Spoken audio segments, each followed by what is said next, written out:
strategy. Go away.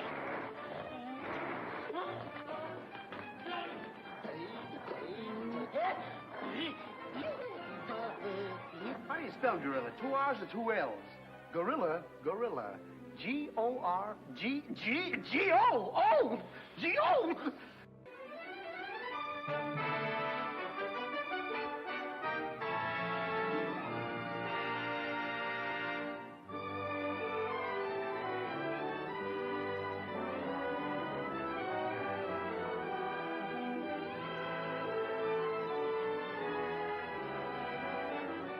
Just sit tight, Mr. Stevens.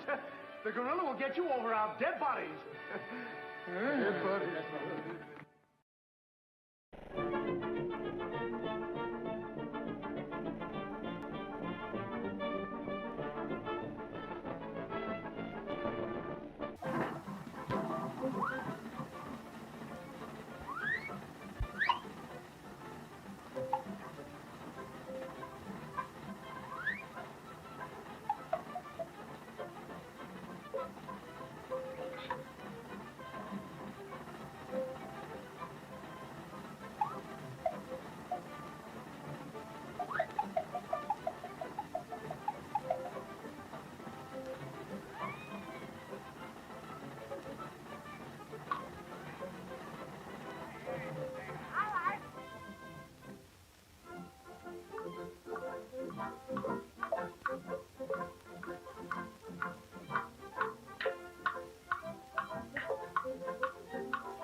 Stand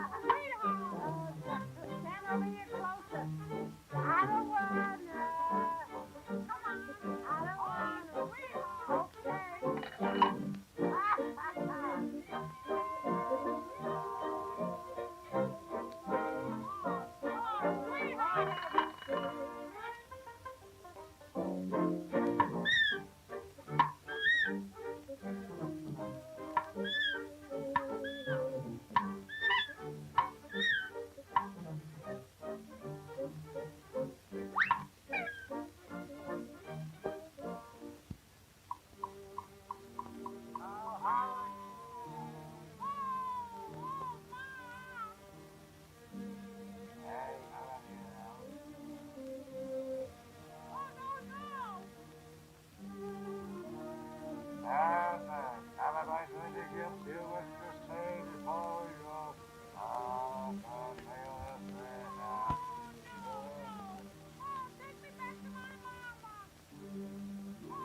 All right, I'll do it. Just wait. Go on, get over there.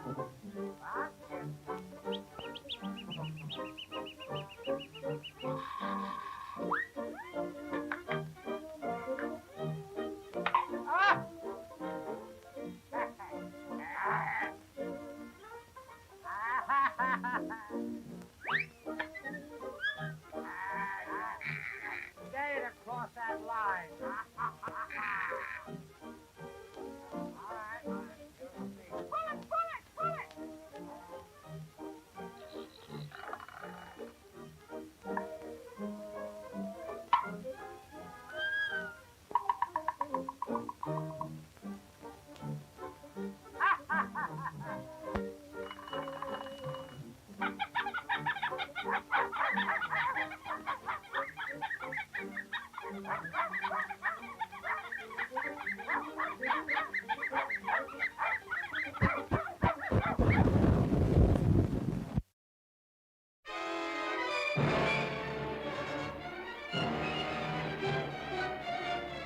Come in. Come closer. Closer. That's right. I'm Vincent Price. You'll be just as safe in this house of fear as any of the other 5 victims murdered by the bat.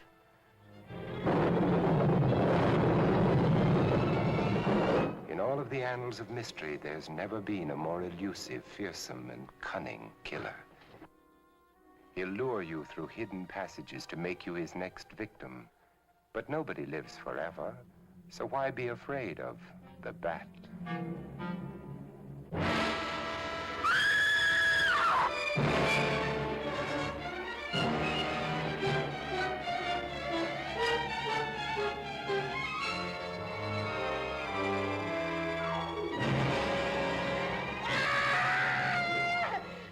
How long's he been dead? Oh, I'd say about a half an hour. Do you believe it was the bat? That's a bat's trademark. Perhaps he's still in the house. That's possible. It says here that the bat never leaves no fingerprints. That's understandable.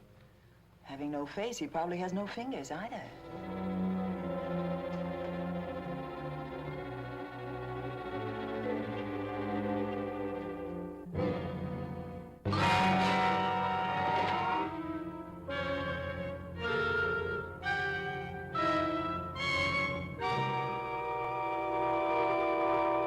The bat is waiting for you.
Good evening, goblins and ghouls, and welcome to the Wednesday night Scream stream. I'm your host, Spakenstein, joined as always by my very good friend, Mr. Evan Sink. How we doing today, Evan? Good evening, everybody. We're oh wow, I'm feeling big right now. Yeah, you're a little bit. Yeah, it's a little feeling close. Yeah, you're a little close, but it's close. Good to be close. And I'm futzing around a little bit here, just making sure that our audio is okay. Yep, good. That the music wasn't echoing. Okay. There's Evan's I'm not voice. muted, am I? No, you're not muted. Yeah, I just wanted to make sure since Evan's on the set. Yeah, it's as you see, Evan's coming in virtually tonight because yes, we're doing things a little differently. As you know, we normally bring you our feature on Friday nights, but due to some scheduling issues on my part, we're going to be we're trying to work around that and still stay on schedule with our movies this season.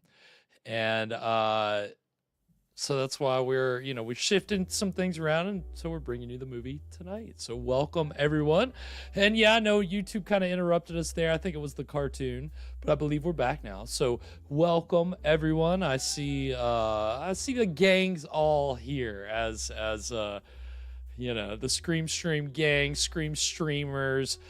We got to figure out what we should what we should call you guys, but for now we'll just say the gang's all here. So welcome. So here's Kathy, Alana, and anybody else tuning in. Of course, hop in the chat. It's fun. It's a fun time. These are cool people, fun people. We've been, for 12 seasons we've been over here watching public domain horror movies, and tonight we've got kind of like, it's a big one, and I haven't seen it. And so this is like this is kind of a big deal because tonight we're getting into, we've seen a lot of old dark house murder mysteries on this show, as Evan can certainly attest. I mean, what has this got to be? There's been a few. And by a few over the years. By a few, like, probably a dozen, maybe. I don't know, something like that. It's been a lot. But they're fun. They come in all shapes and sizes. Some have been good, some have been But this is supposed to be one of the, like, kind of essential Old Dark House films. And it's not just because the plot is interesting. It's for many, many different reasons, in terms of horror history and German Expressionism, all these other things. And that is The Cat and the Canary from 1927. And this is probably, we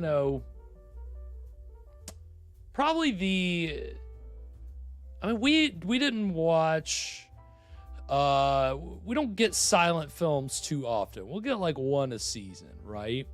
So this is our silent film for the season. And we're,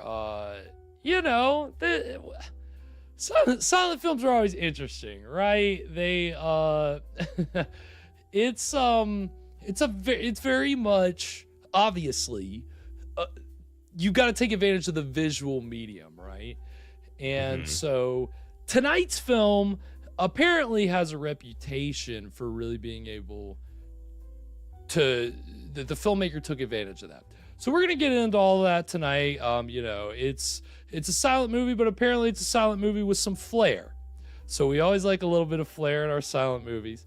And it's, again, a movie I haven't seen. So I think just because it's silent, don't, you know, as our old buddy Fresh Rogan would normally groan anytime that we'd have a silent movie on deck. But, you know, this kind of like is going to tie some things together that we've talked about on this show.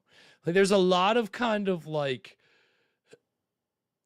other movies that tonight's film is a flashpoint for, right? So I'm excited. I think it's going to be, I mean, again, you know, most of these old Dark House films are really horror comedies, and tonight's film is apparently no different. So don't, you know, it's always good to remember that going in, you know, that the comedy is intentional, because it doesn't quite land. Now, you know, silent comedy, the slapstick comedy doesn't quite land the way that it used to nowadays. Right.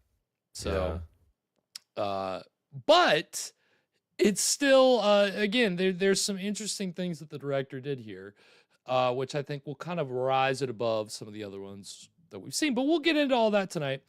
Very excited.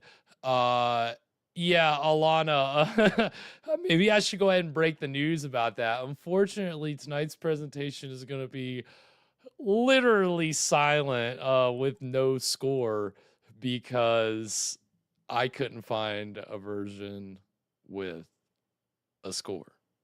So that wasn't copyrighted, you know. So, and I didn't have time to, I tried to take a score from another silent movie that we've watched that's the same length, and it's an old Dark House movie, but it just didn't quite match up in certain spots. And I was like, I can't do this. This is not an effective remedy. So, I think you know, you're just going to have to listen to our soothing tones. And that's going to have to be the music for you as we take in, you know, this movie. So very excited for this. It's again, silent movies are always a special experience. So, and speaking of special experiences, as always, Evan brings us a special, special experience with the cocktail that he brings us with the movies that we watch in a little segment, which we call, What Were You Drinking? And what are we going to be drinking tonight, Evan? So, you know, we're switching things up a little bit tonight, and even though, like, so we usually have the show on Wednesday, right? But it feels weird doing our Friday night bit right now. I don't know if in the middle of the week. In the middle of the week, yeah. I feel like I'm a little thrown off. Yeah, it's I know it is a little it's a little strange. Yeah, but you know, in the spirit of mixing things up a little bit, I brought a recipe tonight that I've actually been sitting on this one for a while. I've been kind of waiting to break it out, because you know, usually how this works is the week of, I'll think of something to try and I won't try it until we do the show, so that way our reaction, both mine and Garrett's, is genuine and it's first time. But with this one, I was messing around a few weeks back, and I stumbled on something that I really liked, and I thought, okay, well, let's put a pin in this, because I know I'm gonna want to share this. But I've been waiting for the right time, and I think this you know, might be a good, or as good a time as any to maybe announce that I'm going to be going away for a little while, not forever, but gonna be going on parental leave, and not going to say a whole lot about it. I'm not going to be put all the family details on the internet, but just know that if you tune back in on a Friday and I'm not here, well, I'm coming back. Don't worry. And hey, it is. We're stoked. Evan. Yes, we're sad. We're sad. Evan's not gonna be here, but guess what? It's for a very, very, very exciting reason, and so. Yes, we are all excited here, and excited that Evan, look at him. He's still, he's trying to get in. We're trying to get in every last movie that we can while we trying to squeeze in every last movie before I gotta run out. Right. But I wanted to share this before I go. So this is a cocktail that I was eating a Ferrero Rocher, and I kind of got the idea. And honestly, this is probably closer to the finished product is probably closer to a chocolate orange, but it's the same kind of ballpark, I think. I'm just trying to do something a little fancy, a little different, a little sweet. So what we've got, this is equal parts coffee liqueur and hazelnut liqueur, a couple of dashes of orange bitters, and a splash of milk. So kind of like a White Russian, but with a little bit more, a couple more layers to it. I think a little bit more complex. Okay. And so I don't have to say I wonder if this is gonna be good, because I know it is. I hope that if you have been following along, that you chose tonight to participate, even though I don't usually drink on Wednesdays, but it was a little short notice. Well, yeah, if you couldn't, you'll have the recipe. Save it for Friday. Wait, did you even hold on, Evan? Did you say the name of it? I don't think you did. Oh, that's right. Yeah. So tonight's is. I'm calling it's so thrown off. It's so I'm so thrown off. I don't even know where I am. What I'm calling this drink, and to kind of commemorate my riding off into the sunset for a bit, is the Dusty Trail. The Dusty Trail. Yep. Heading down the old dusty trail.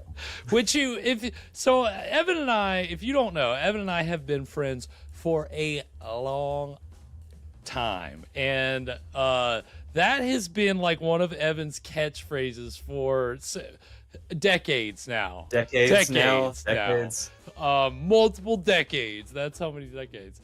No, it is. We should really be signing off the show that way, because anytime I see you in real life, anytime I go to leave, I go, well, time to be hitting the old dusty trail. That is legitimately how Evan leaves after every Friday night show, leaves from the studio. That's the last thing he says. Well, it is Evan's signature sign off from social situations. So love. When I saw this, when I saw the name of the cocktail, I figured that this was Evan's kind of him just signing off briefly, because this is his sign off.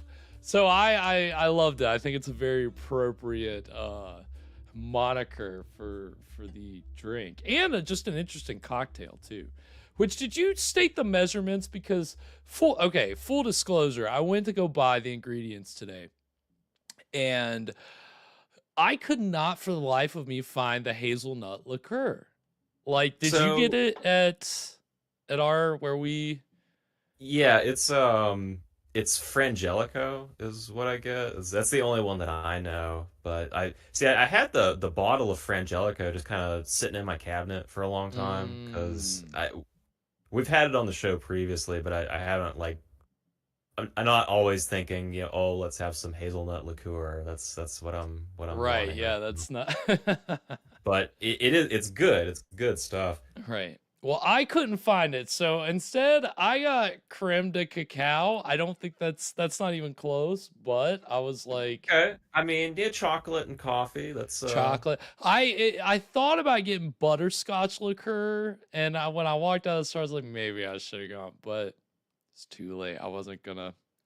I don't even know that you can return liquor, so it was it was what Probably it not. was. Probably Probably not. So Well, what's I'm your return policy? I yeah. bought this liquor, but I changed my mind. No way. No way. No Couldn't way go that's through with it. yeah, I don't think that's working out. So yeah, I was like, I like chocolate, so and I don't know how often I've really had creme de cacao before. So we'll see. We'll compare. But could you give me the measurements again? Because I'm making this here too. So again, it's equal parts, and I'm just doing, a shot each of coffee liqueur, hazelnut liqueur, whatever your, sweet second liqueur you want to use. Right. A couple dashes of orange bitters, Okay. and a splash of milk. I already put my milk in the glass, and I definitely put more than a splash, but that's me. Okay, well, milk to taste. Milk to taste, as we say. That is, we do say that. So yeah, I'm mixing it up here. Do you already have yours mixed out? I do, yeah. Of course you do. You're a man. You're always ahead of the curve over here. Mixed it up during the cartoon. Get my slow butt together. Yeah. No. My apologies. But yeah, no. I'm excited for this. I think for this kind of movie, for an old dark house movie, I think a little, kind of like White Russian style cocktail is a Then to chill with. Yes, exactly. Get my bitters opened. I don't know that well, I guess I'm sure I've had orange bitters in a cocktail we've had. I'm sure you've used it before, but I think I used it last week. Oh, okay. Well, there you go. I've been on kind of a bitters kick lately. All right. How do you mix this? Stir it around a little bit. Honestly, I just put my finger in the glass and kind of swirl it around. Swirling it around manually with my little wrist action. Okay, but yeah, here we go. A nice little. All right. How much do you? It's just a little. It's not much, right? Yeah, I mean it's not a ton. Just it's enough to fill, little glass. All right. Well, very excited for this. So. All right. Well, if everybody's ready, this is the Dusty Trail. Cheers.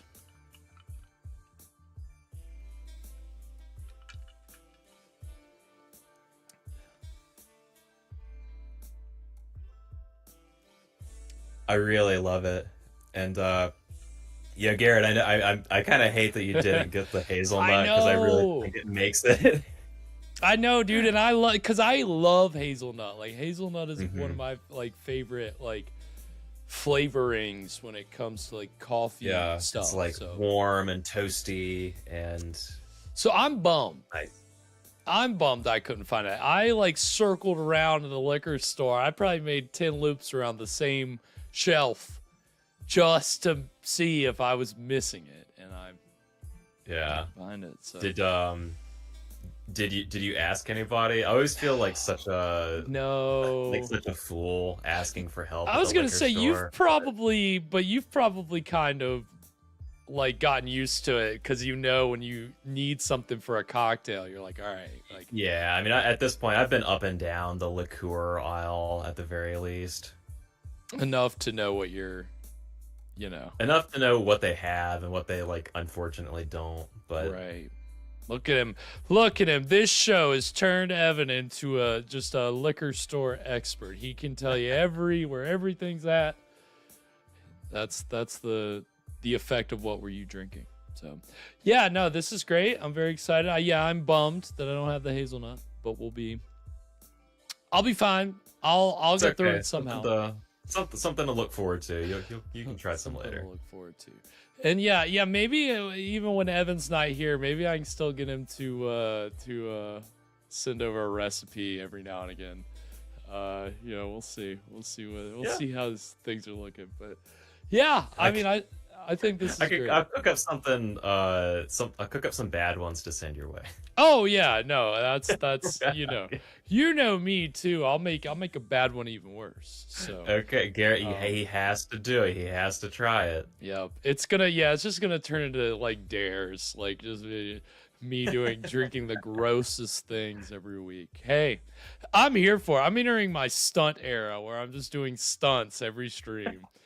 Get ready for it. That's that. Now that Evan's gonna be taking a hiatus, I'm gonna be just grabbing filling the air with. You're just gonna turn into Eric Andre. You're just gonna start destroying the studio every time. Essentially, if I had the budget for that, I absolutely would. But got to get more fake props to destroy. We'll get there. Well, it is called the Scream Stream after all. I mean, that's right. I gotta be making people scream. Right. Tearing through the desk. Yeah, that's true. We'll get there one day. But no, great cocktail. Excited to pair this with the movie, which again, it's not a movie that I've seen, but as you know, we've watched a few German Expressionist films on this show. And I'd say we're probably both fans, right? I'd say Evan, you're I like it. I like it. It's interesting visually. I like doing the silent films on this show in particular because it doesn't matter if we just talk over. There's no dialogue to miss. Right. Yeah. Right. Isn't that nice? It's okay. It's all written out for you. You don't have to. Wait, what did they say? What was that whole conversation about? Well, I didn't understand any of that. Yeah. Now it's just read. I'm always wishing. Oh man, I wish I had subtitles when we're doing the stream.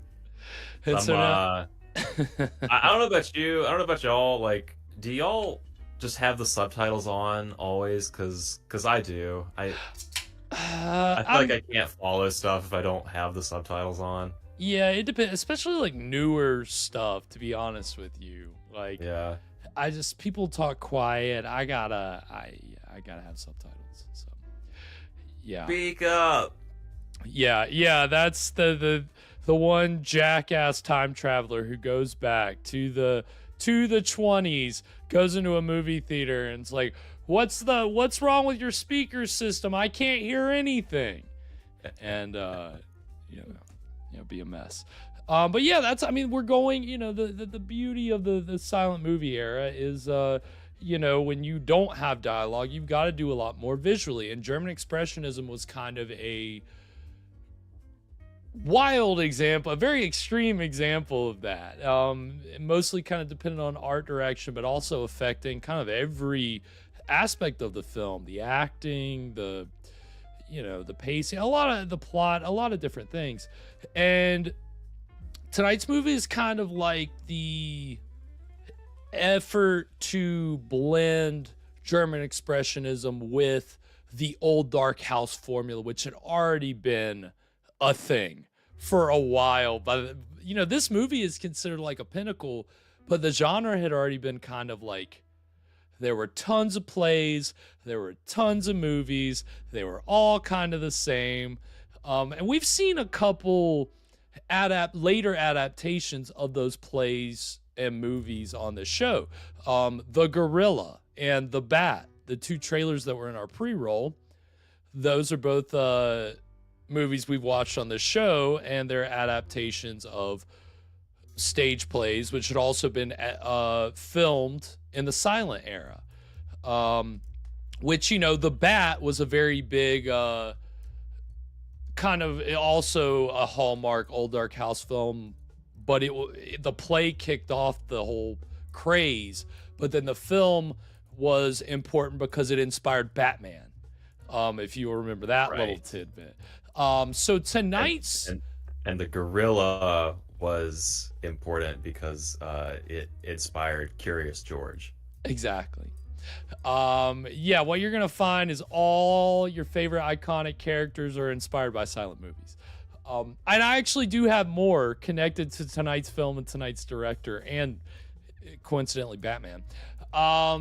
yeah, why is Batman cribbing all this stuff from these old murder mysteries from the 20s? What's going on, Batman?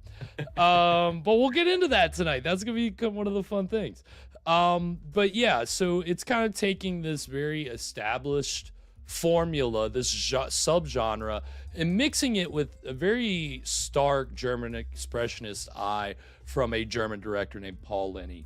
And this film is produced by Universal. So this is kind of one of their silent horror films, which are not always officially roped in with the Frankenstein, Dracula, 30s, 40s films, but they're kind of considered to have paved the way. And this film in particular kind of probably did more so than the other ones that we've seen, which of course are Hunchback and Phantom. But we'll talk more about that later. We'll get into all that tonight.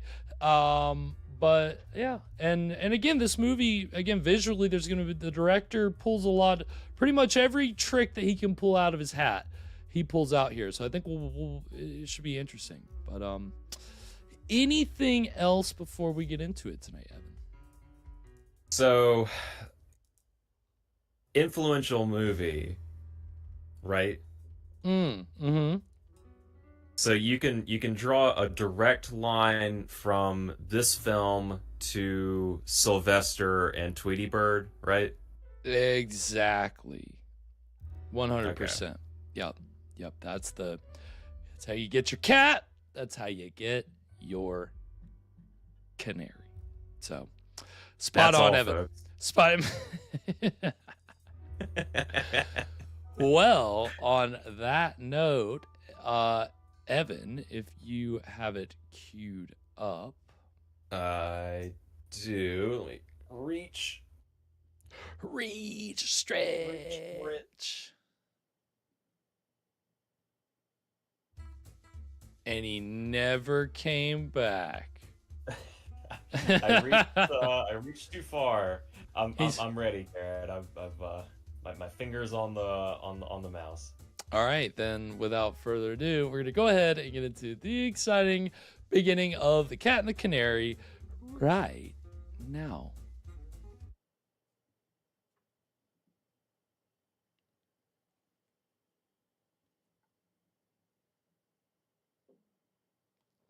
Oh, you got to love the Universal Globe. I think this is like one of the earliest iterations of this logo, which they still use to this day. I don't think they have the plane anymore though. But you know, Thought the plane. It was Nike for a second. Yeah, swish. It's the swish. The swish. And so Garrett, I think something's wrong. There's no sound. Yeah, what's going on here? I can't hear anything.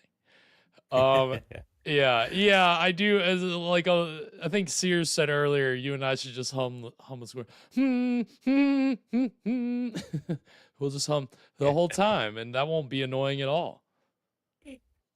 Well, now my mind is just on like Looney Tunes and Merry Melodies, so I've just got the dun, da, da, da, da, da, da, da, da.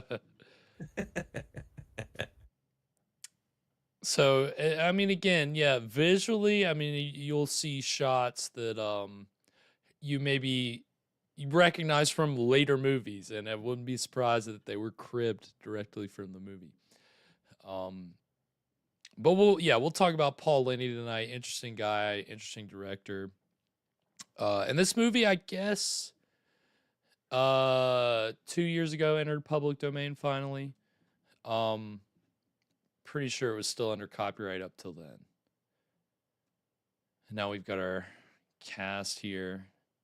Not talk about some of them later. Some of them have been in other things that we've seen, but they're nobody really a big consequence that would do anything crazy later on. Laura LaPlante, though, what a name. I'm sorry, LaPlante. How do you LaPlante? LaPlante. LaPlante. The Hudson. A mansion on the Hudson. Classic eccentric millionaire. Gotta love that. Whoa.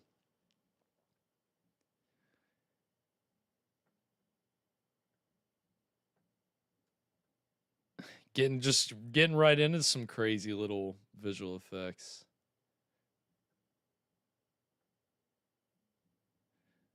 Oh, there it is. They said it.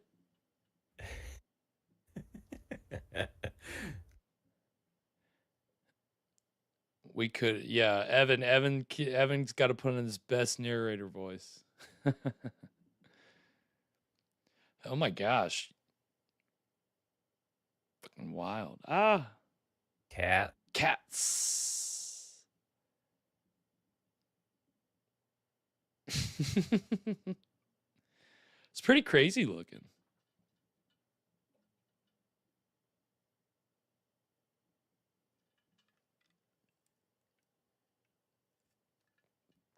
Whoa. Last will and testament of Cyrus West. 20 years? What? You're going to make everybody wait? Don't open before Christmas. Plus 20. Plus 20. God damn it, Santa. Ooh, okay.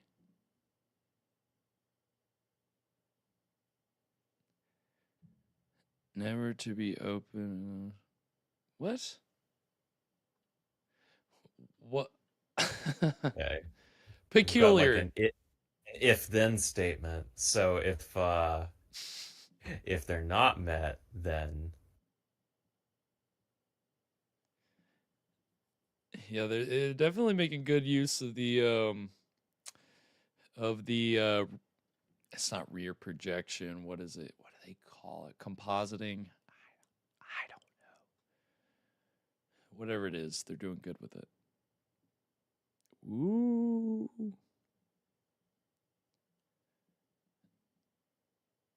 Oh, hell yeah. ooh.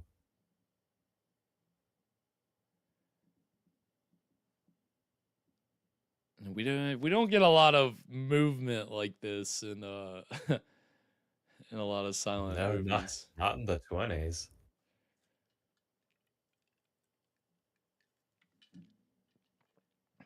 More tangible than a ghost. Maybe I So don't it's want. been 20 years. Yeah, guess so. And everybody's just waited very patiently.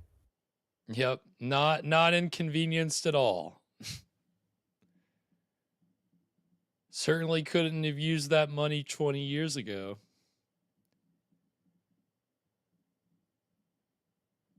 And this house has just been sitting for 20 years. I guess so.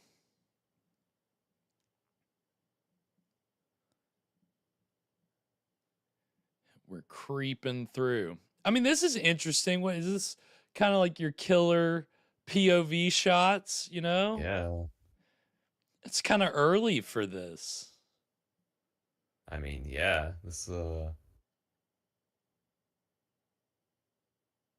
It's have setting we up a ever seen like a POV from this far back? No, not from this far back, I don't think. Again, that's what the director Paul Leni really was trying some things here.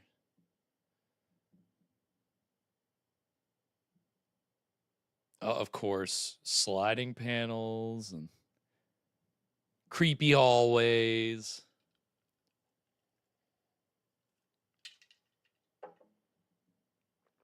Cloaked people with fedoras. Classic. Uh-oh.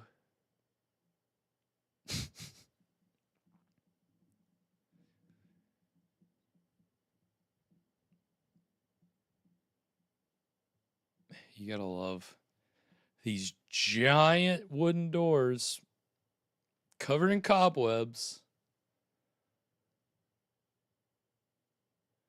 Yeah, that's right, Sears. That is my brain is permanently scarred with the Manos video game music. Can't get it out of my head.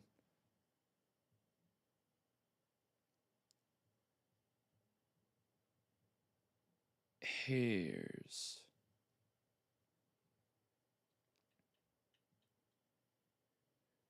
nope. Was it almost 11? Oh, they must not want their inheritance. Guess I get to keep it all for myself. That's how that works, right? Right.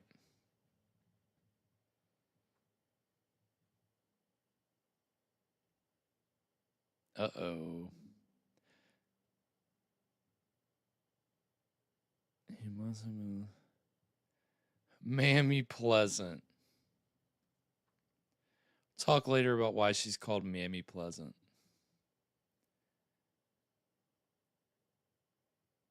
Yeah, the tinting is really good here, Sears. They're just straight black and white prints, but obviously the tinting, it was done that way when it was released, you know. It was good to see it as intended.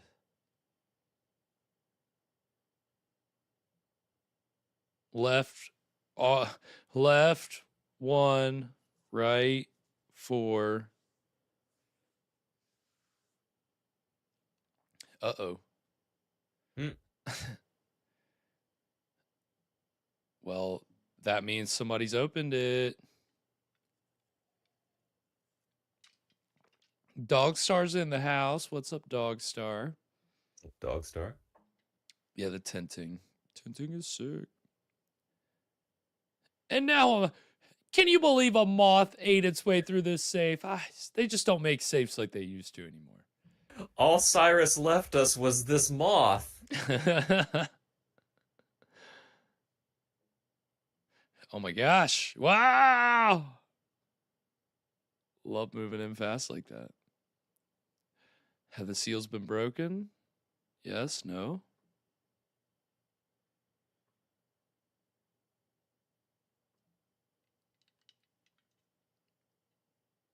Ooh, I like that. Nice low angle shot.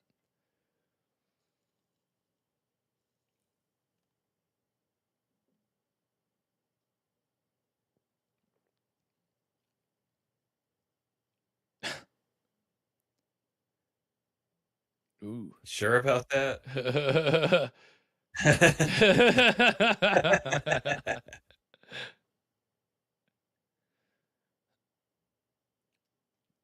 Me? You're blaming me? Whoa. Cool. All right. Heck yeah. Nice. What are you going to tell the heirs? That was a cool transition.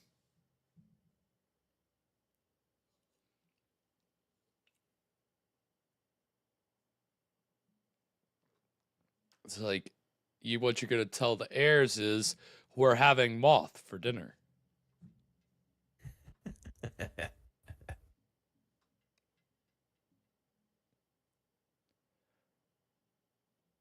Seems strange that a moth would end up in a safe when there's no lights in a safe.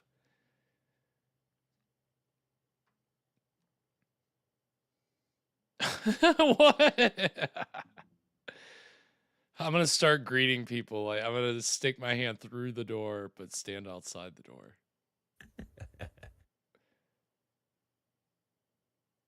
Harry Blythe. Harry Blythe. So this guy's Arthur Edmund Carew, who we've seen before in Phantom of the Opera. He's he played one of the, he didn't play the main romantic lead, but the next guy who was like he wasn't a cop. I get my versions of Phantom of the Opera all mixed up. It's not good.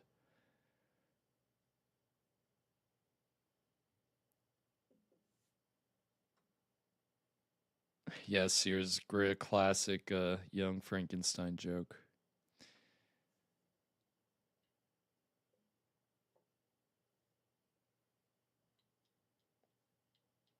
Your little protege.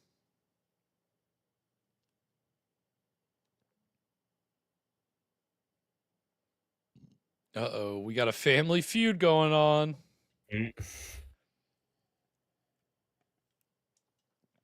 Let's play.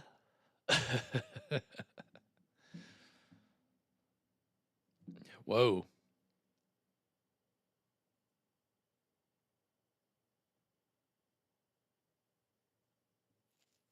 Dark and stormy night.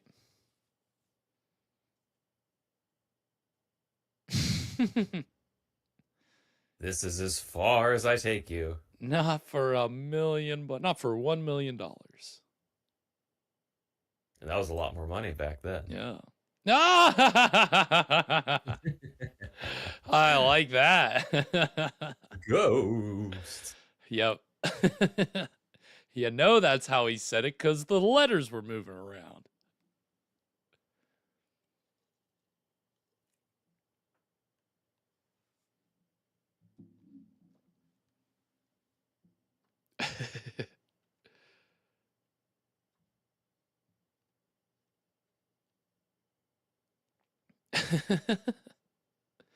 Running in. Kramering in. Aunt Susan.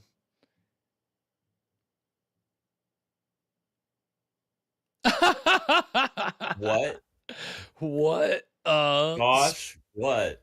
Spooky house. Fun.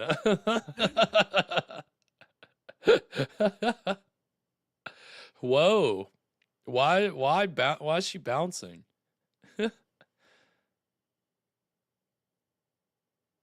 You know, of all of the old dark houses we've seen, this might be the spookiest. Yeah, I mean they're playing it up big time.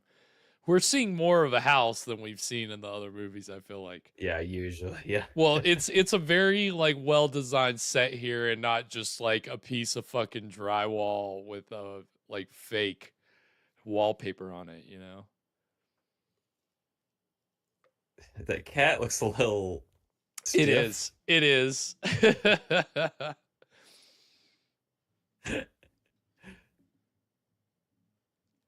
Uh-oh. Yeah.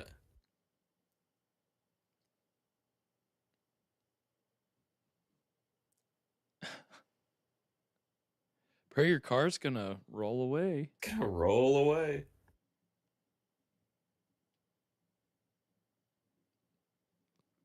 Yeah, a lot of books. Cyrus was a reading man.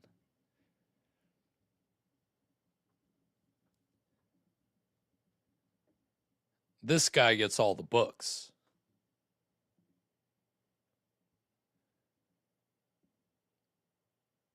I love all these shots coming right up to the camera.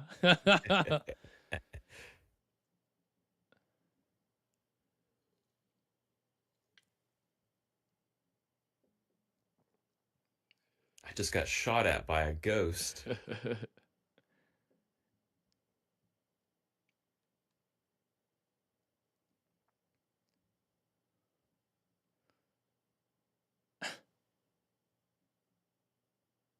You can't sit on that couch. Haven't taken the cover off yet.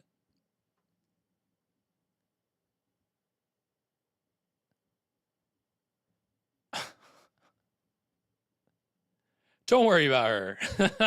That's definitely what it is. She's fine. She's not strange.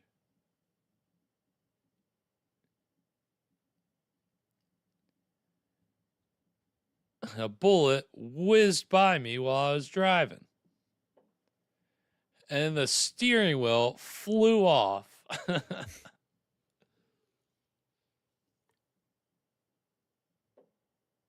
Okay. Okay. God damn it. Oh, this Everybody is in silly. this family is just committing to the bit. Yeah.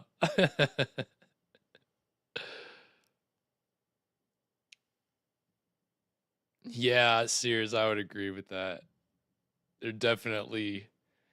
You can see why this would be called like a pinnacle of the old dark house genre, because it's already we're 10, 15 minutes in, and it's got my attention. It's kept my attention, you know?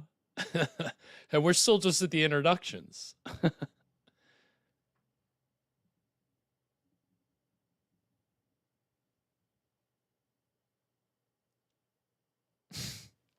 Everybody's favorite cousin.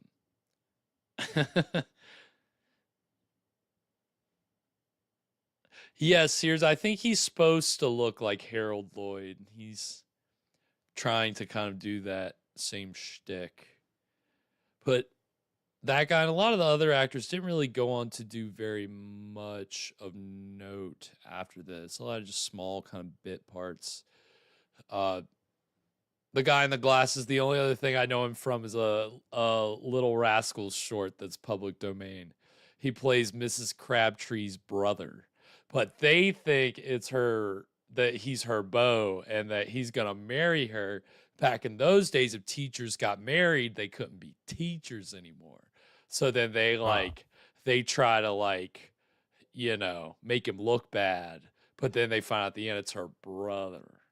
It's kind of a silly little. That's the classic Our Gang shorts for you. You can't have a job if you're married. You've had 20 years to plan this. You've had all 20 years.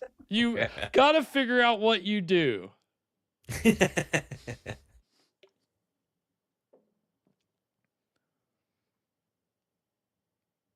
Oh, cool. We're going inside. Whoa. The ghost wound the clock. I mean, she has been there for 20 years. I mean, come on. Yeah.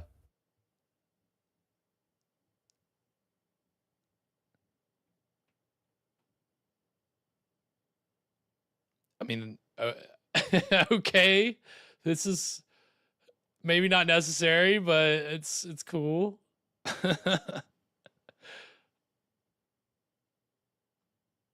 Are they like supposed to look like they're hitting their heads or something?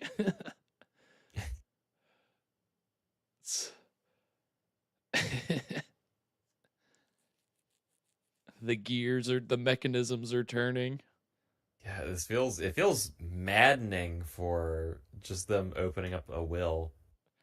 He's scared.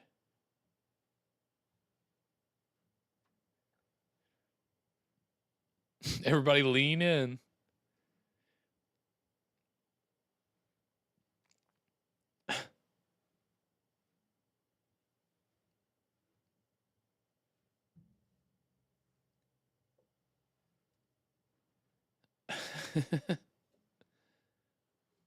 Everybody try to look disinterested. Don't look excited if you get a bunch.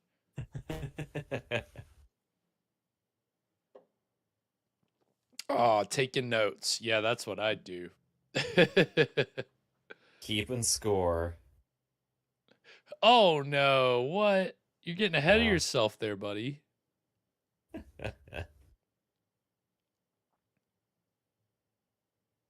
Oh, Kathy, that's interesting.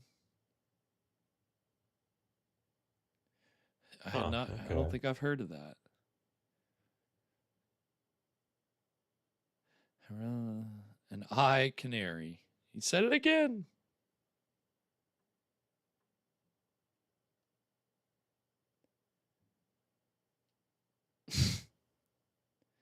Whoa.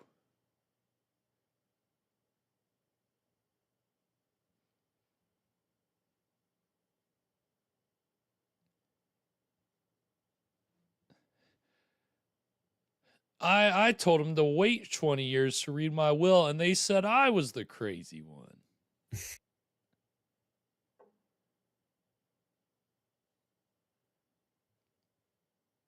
My most distant relative.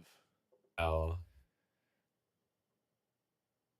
Drum roll, please.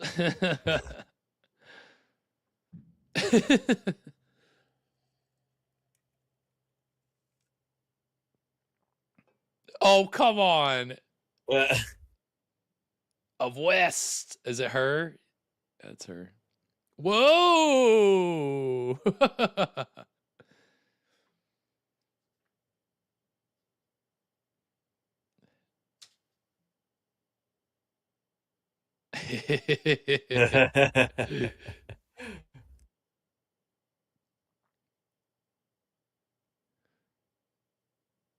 Yep, everybody come in and start kissing the ring. Yep.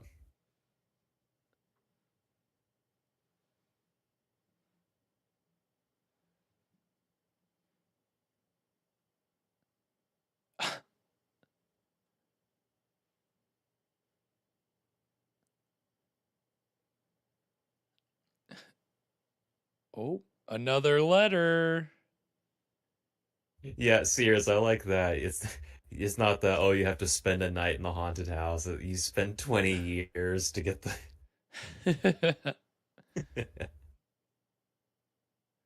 I mean, there have definitely been a few where it's like, if you want to inherit, you relatives have to stay here for a certain amount of time. hmm But 20 years, yeah, there you go.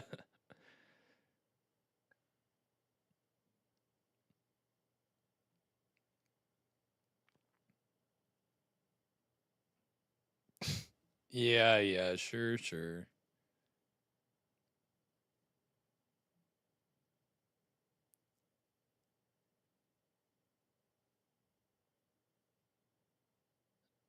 Oh, we got diamonds the involved. diamonds. The diamonds.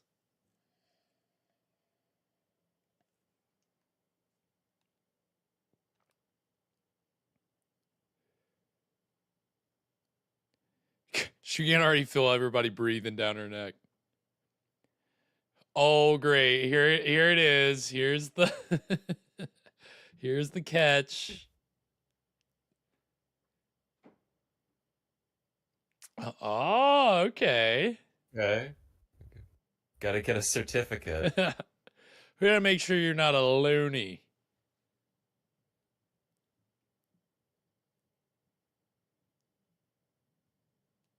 Ooh. Mm. We got all these envelopes running around. It's bound to be some confusion about that later on.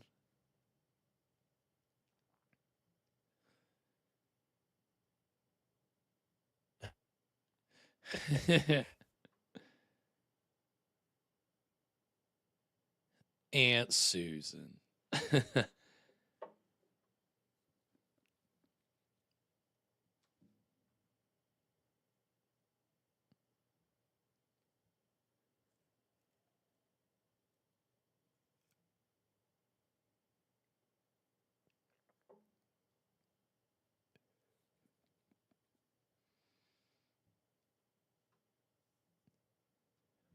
Yeah, there's definitely some games going on. What a portrait. That's what I want to get. A portrait of me looking as angry as I possibly can. Definitely not crazy. Oh, well. Ah! It's kind of a Scooby-Doo portrait, isn't it? Yeah, it is very Scooby-Doo.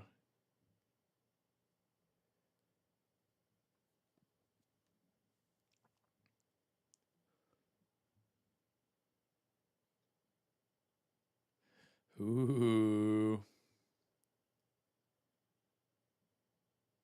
Yeah, it looks like the eyes come right out.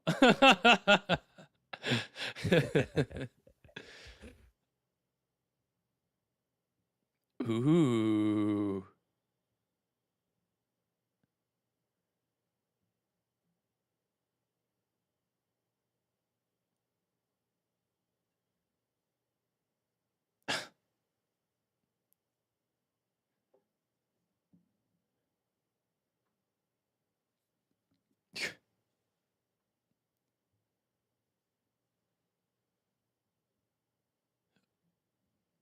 Uh-oh.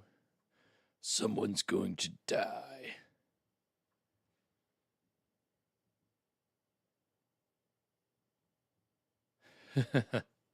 If she wasn't scared enough, that'll send her over the edge.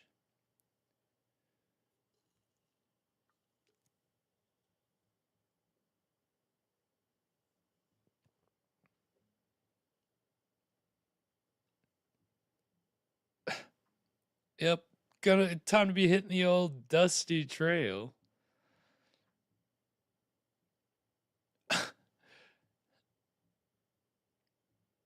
They're just a bunch of filthy vultures.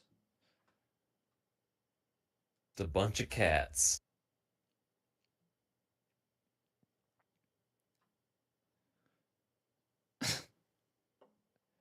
Oh God, serving something? I hope it's moth.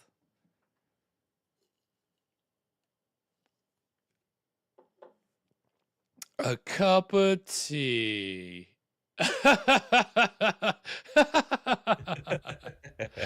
And that is gonna take us to our first break.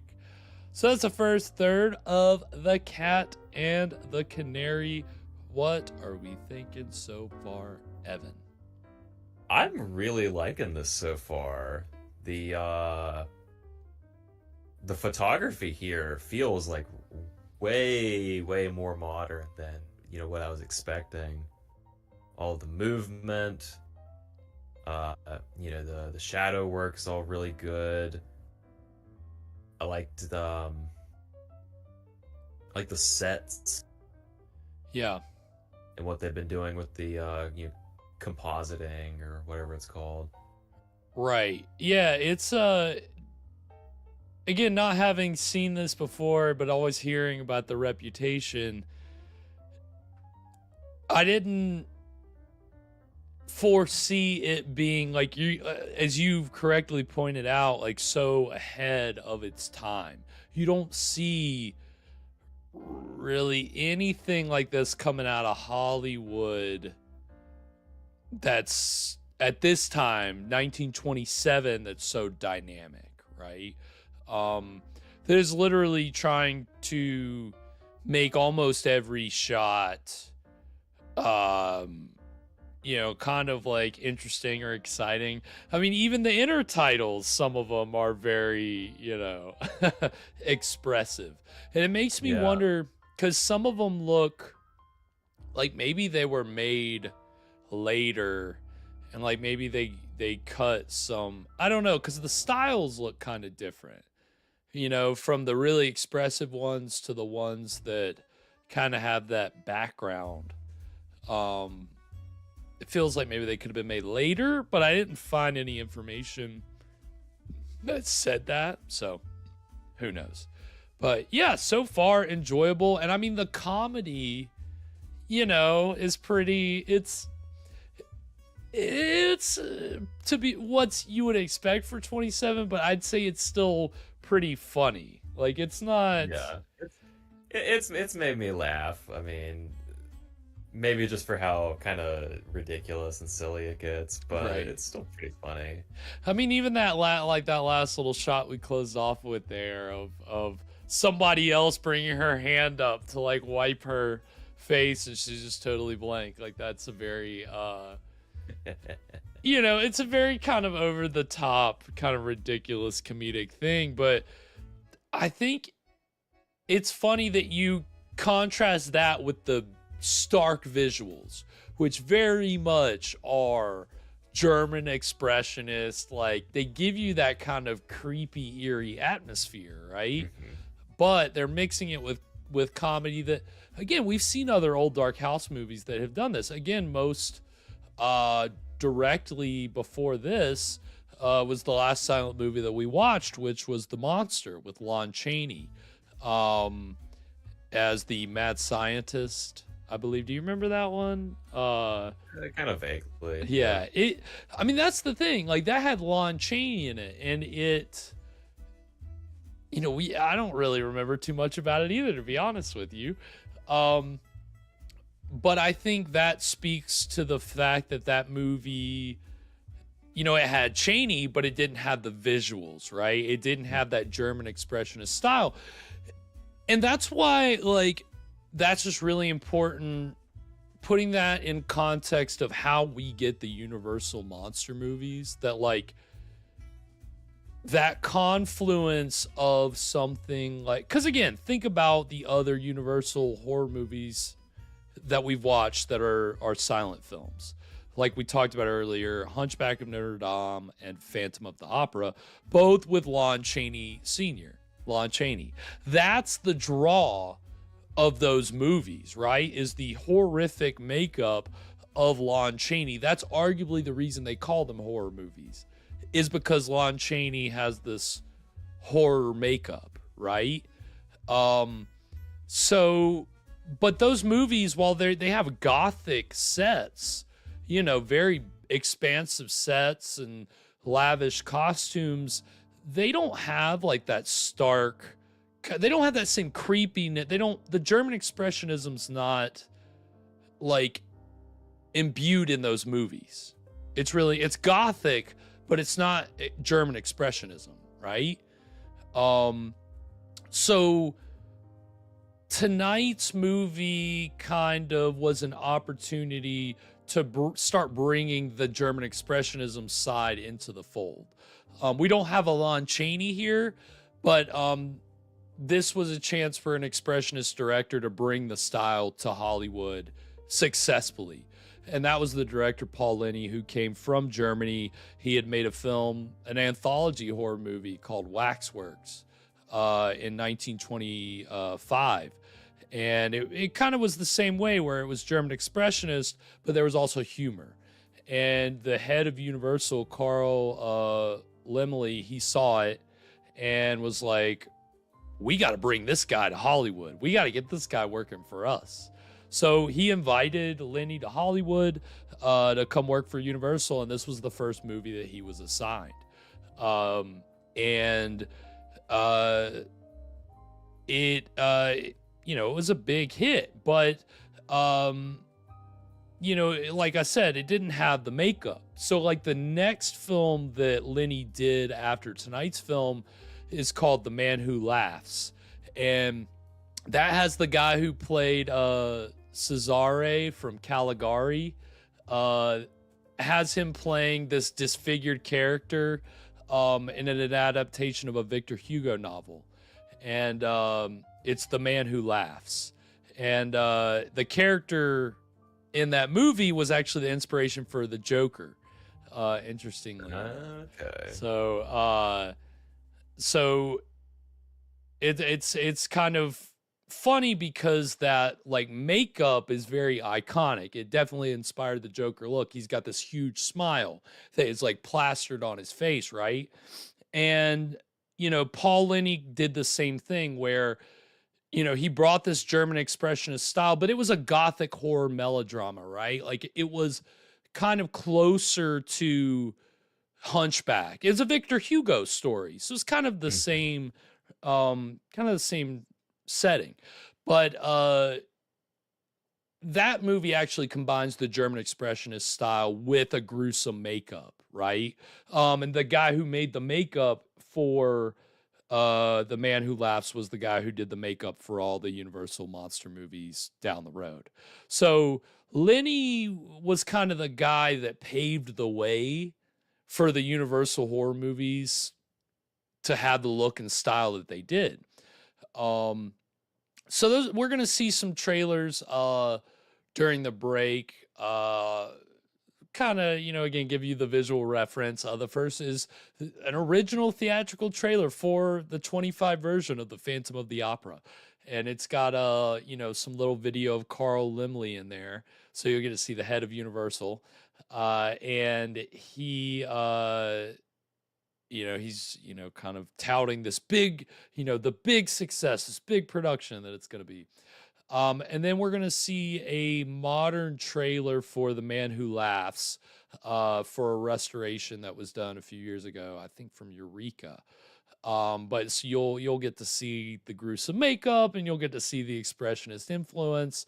And again, I think you can make a visual comparison to what Universal would go on to do just a few short years later. Unfortunately, Lenny wouldn't be around for that, but we'll talk about that after the break. So we're going to get these two trailers, and then when we come back, we'll get into the exciting middle of The Cat and the Canary. So stick around. We'll be right back.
And we are back. So that was the trailers for The Phantom of the Opera and The Man Who Laughs. And yeah, I was a little taken aback by some of the visuals there in the trailer for The Man Who Laughs. I've got to see that movie.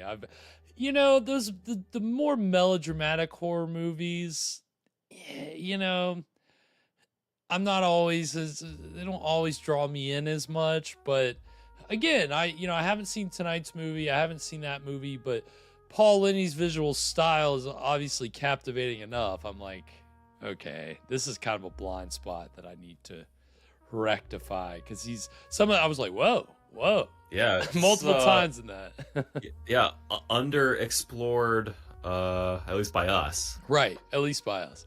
But but that's unfortunately because his career was cut short. He did one other film after The Man Who Laughs, and that was supposed to kind of be a companion piece to tonight's film. It was entitled The Last Warning, and it had the same lead actress, Laura LaPlante, and it had a lot of the same crew involved, but I think it's a little more of a straight murder mystery as opposed to kind of an old dark house movie, which can lean into the horror elements a little more. I think it went a little more procedurally, and it was part talkie. But apparently, I think the talking portions of the movie don't survive. And I haven't seen that one either.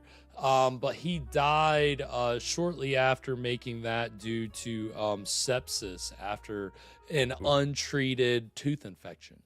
So Jeez. Let that be a lesson to you all to, get your teeth checked out regularly. There's your lesson.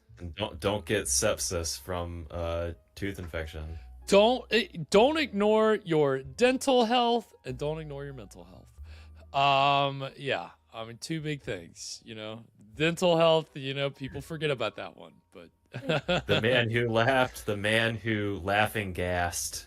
Yeah, that might have come in handy for old Paul, but hey, he got some good movies done in his time on Earth, and we're reaping the benefits from it tonight. Hey, what else can you really ask for? Exactly. And see, Wayne is in the chat. Welcome, Wayne. Hope you're doing well this evening. We are about to get into the exciting middle of The Cat and the Canary.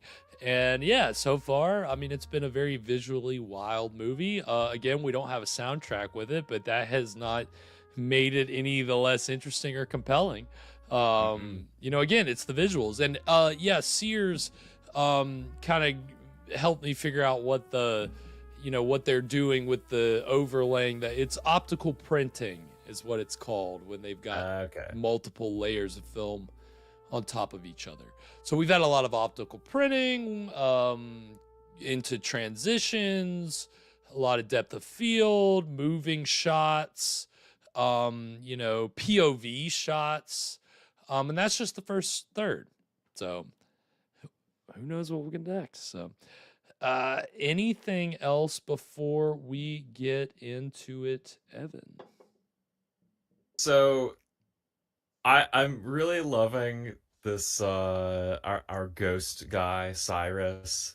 Like, imagine, like, this feels like the ultimate long con. Like, you tell your family, or you tell your family to wait 20 years, and then they get nothing.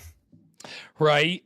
They waited 20 years to get told, get fucked. That's the thing. Yeah, he invites them all in the room. It's like all 6 of them, are like, okay, he's dead. We gotta wait 20 years. All right. Well, and it's like he knew from the very beginning only one of them was gonna get it. Yet he just wanted to give a big fat middle finger to all the other ones that weren't getting anything. So again, Cat and the Canary.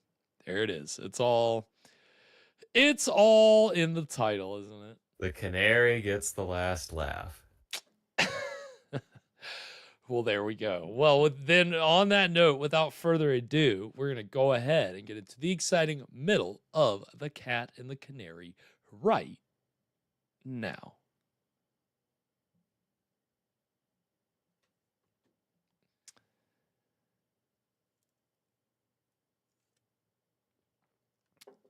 Yeah, Mammy Pleasant. So like we said, this is adapted from a stage play, and in the stage play, Mammy Pleasant was a black housekeeper who on stage was usually played by somebody in blackface. Go figure. So obviously changed that for the movie for the better, but still kind of, again, you could have found a role for a black actress that went, kind of just off to the side. But hey, I think this actress is doing a pretty good job. We've actually seen her before in an old Dark House film. Kind of early on in the show, we watched a movie called The Monster Walks from 1933, and she played a housekeeper, Mrs. Krug. And her son was like he played the violin, and there was a gorilla in the basement, and it was a whole thing. That's kind of a similar role to what she's playing here tonight.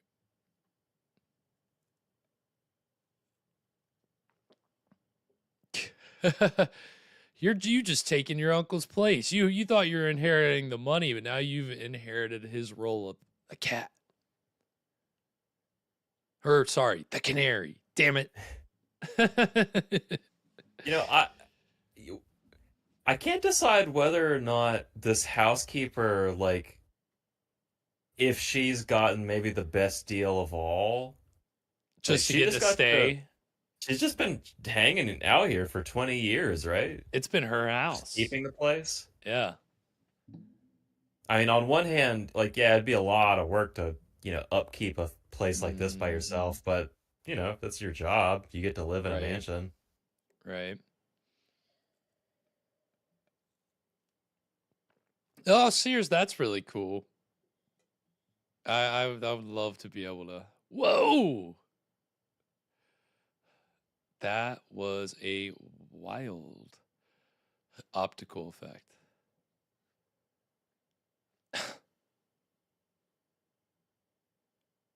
I love a good skull, a creepy looking skull.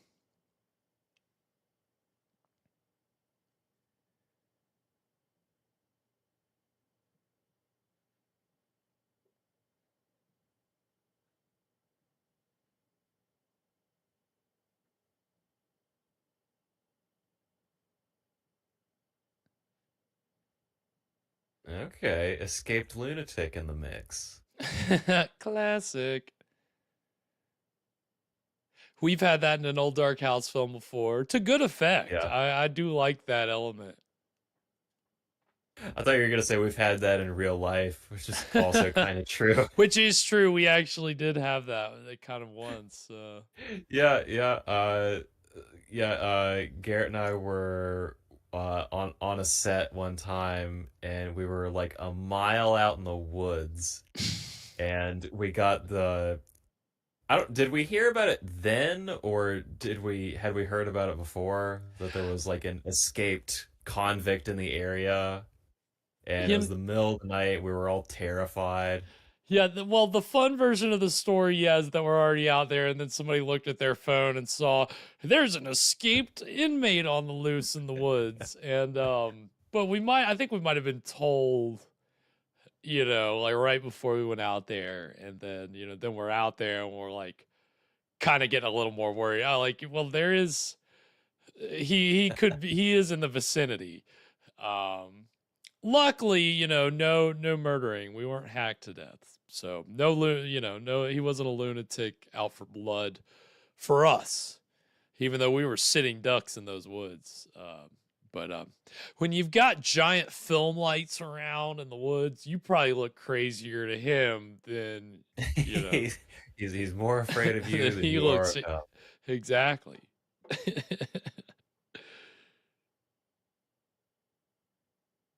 What's the big idea?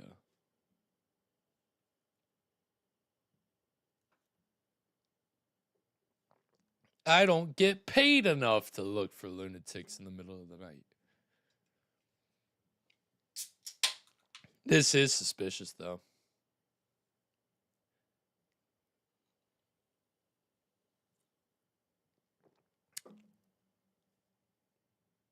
That was basically how it played out when we saw this before, was that the guy that was looking for the lunatic was the lunatic. Was the lunatic. Whoa.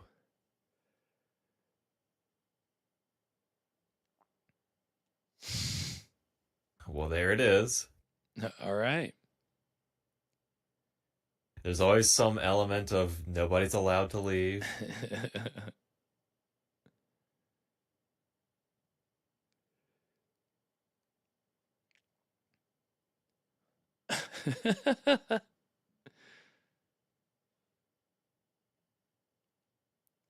What does he have, a phone? What is he doing? Oh, it's his watch. Yeah. It's his cell phone. That's what cell phones looked like back then. This movie's way ahead of its time. Way, way, way ahead.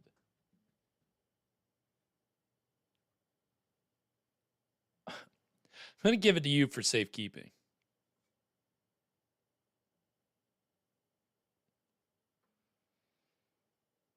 Uh-oh.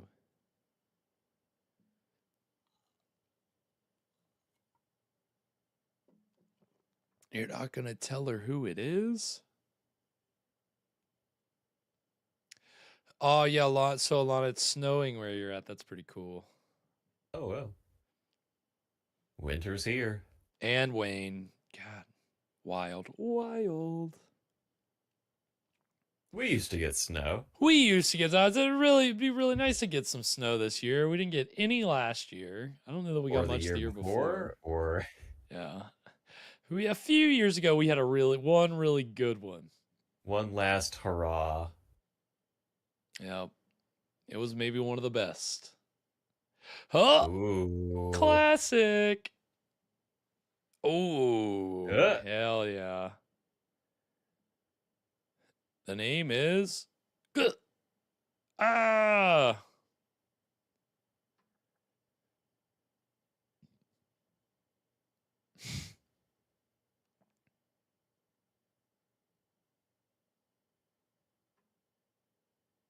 Uh-oh.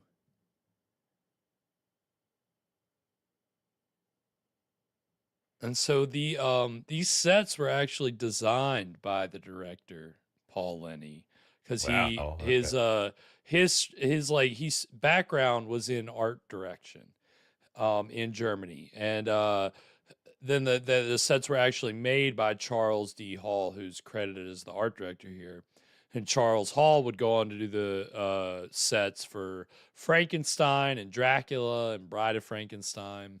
So, and I think some movie we've seen before, I meant White Zombie, maybe. There was something he also filmed or did the set for. But he worked with Lenny here to get the sets, which again, as we've noticed, better than probably any other old Dark House film set that we've seen. We've seen a lot of Poverty Row ones that are just really cardboard walls. Yeah. Yeah, I don't know how many movies we've seen where the camera work and the sets are just like really static and uninteresting. Right. I like all the close shots we're getting. We're not getting a lot of these like flat wide angles. Right. Nah, it's which again, with a lot of the Poverty Row movies that we watch, that's all they can really afford is one wide, one close, not wide, close, and then all these other cool little shots getting really close, moving around. You know, they've been playing playing around more. Again, that's the benefit of a studio film with a lot of money behind it.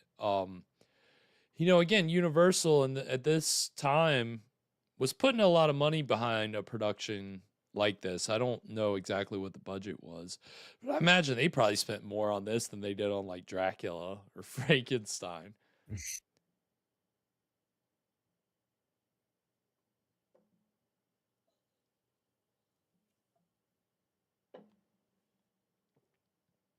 Uh-oh.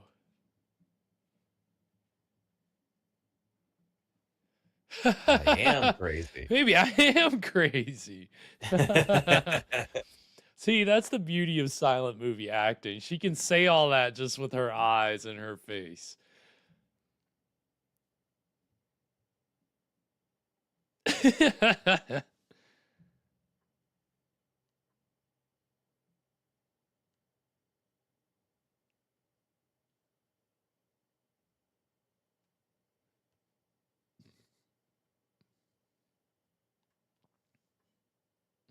All right, let's hear Mr. Crosby. Here, Mr. Crosby. Well, he's not under the chair. Not under that chair.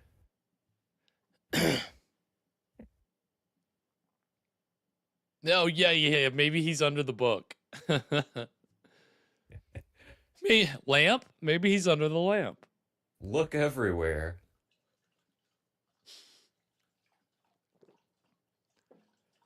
I mean, yeah. Secret bookcase. Or secret panel, sorry. Behind the bookcase.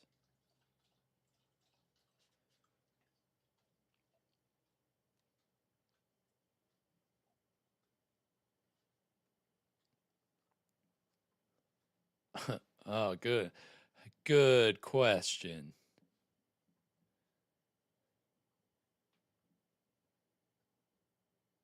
Nice.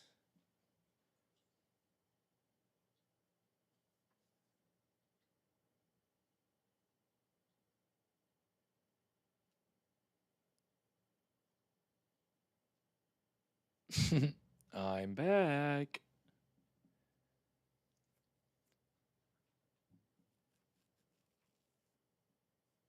Whoa.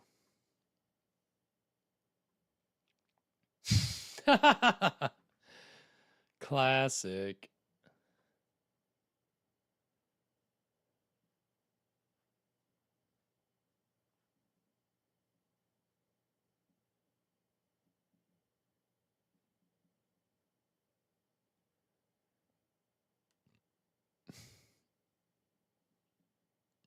Who is that chick? Who's that canary?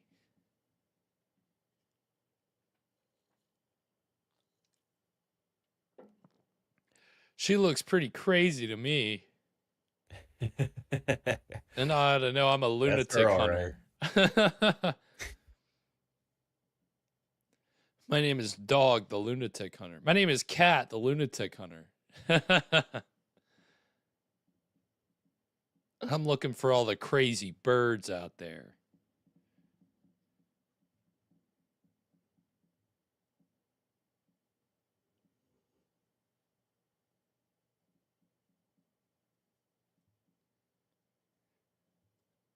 Yeah, he's got the jacket.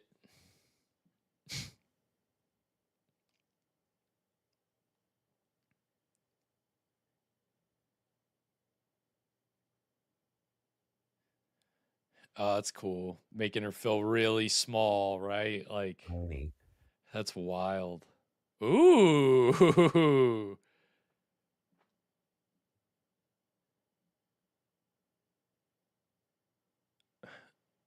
Nice.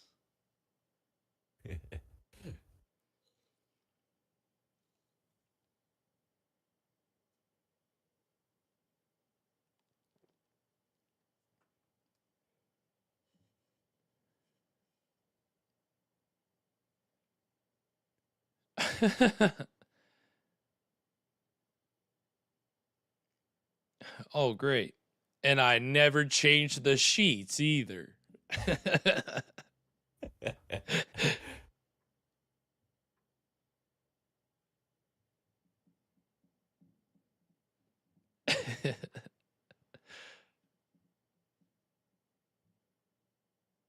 Ooh.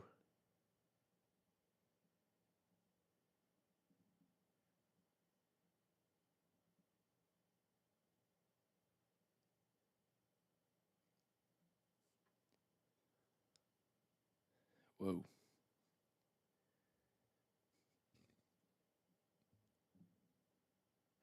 What is she looking for? Rats? Mice?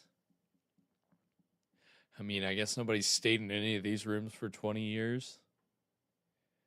I mean, if I was Mammy Pleasant, I'd just sleep in a different room every night for the 20 years.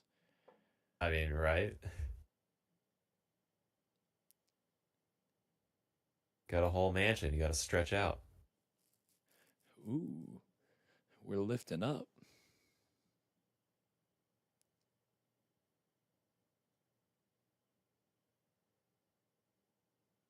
Who is that? Is that Aunt Susan? I think so. Oh, we're going down. Going down.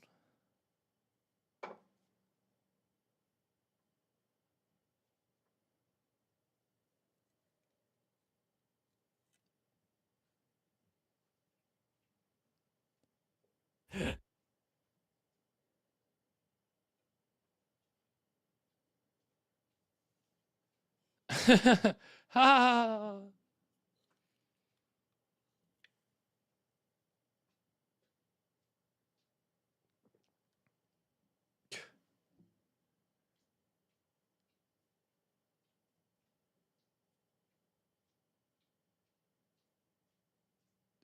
What room is I guess that's just the drawing room.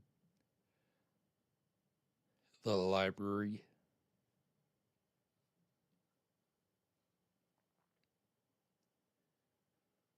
Are there yeah, there's two people there. Conspiracy room.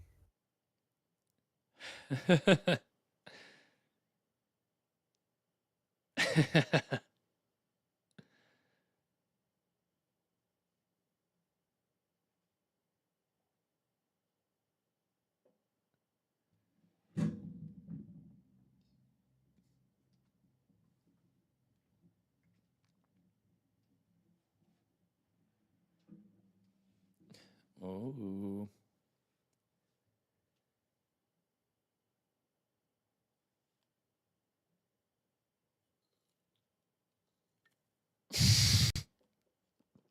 Does she ever sleep?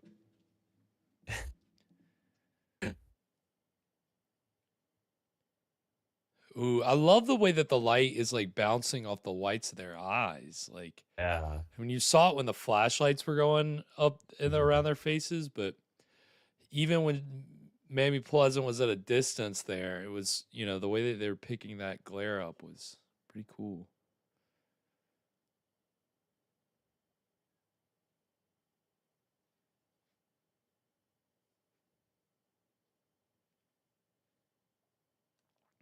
Oh. What? What was all that? Just my tonics. My tonics.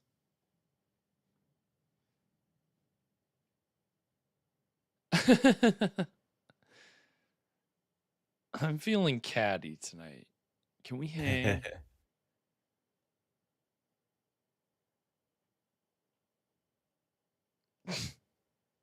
Running into everything.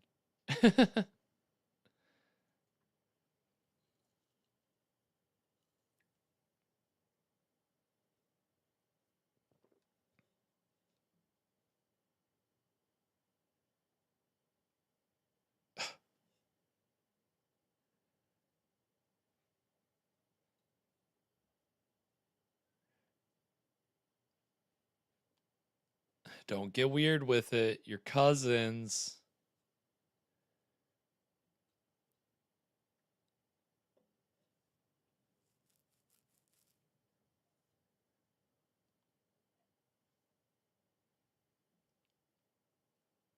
Yeah, but they're rich cousins.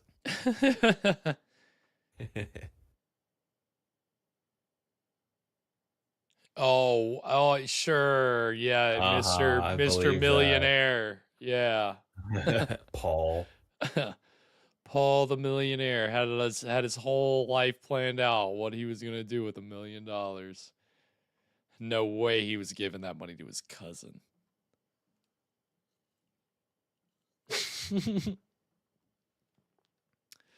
It was okay back then. That's why they called them kissing cousins.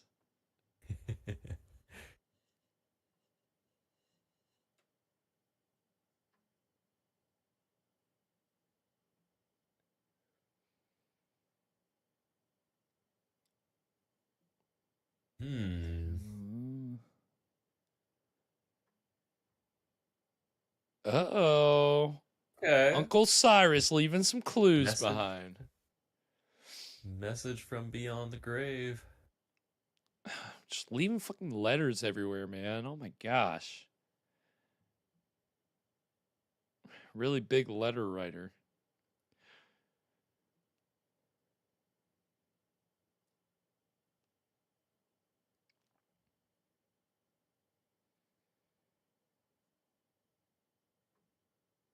This kind of feels like the appropriate thing to do if you have a lot of money, though, right? Yeah, you got to make everything a pain in the ass to like everything's you got to jump through a billion hoops. Whoa. What? You're not so much leaving an inheritance, you're leaving an escape room. Right, exactly. Yeah, I mean that's, that's a classic plot. There was a movie where Vincent Price like cameoed as like it was like based on a board game or something and so he was like some kind of gaming tycoon, board game or games tycoon, like not Milton Bradley, but something with a name like that. And he croaks, but he leaves some kind of whole like scavenger hunt for his relatives to have to go through to get the money, right? I mean, that's, and obviously things like Mad World, whatever, however many Mads.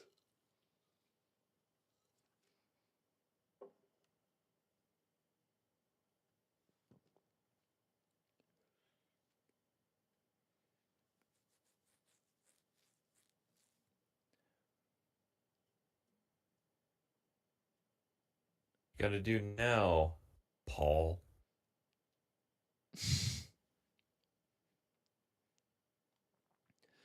Uh-oh. Oh! Got him. Yikes! Caught. She hooked him. Oh, scandalous!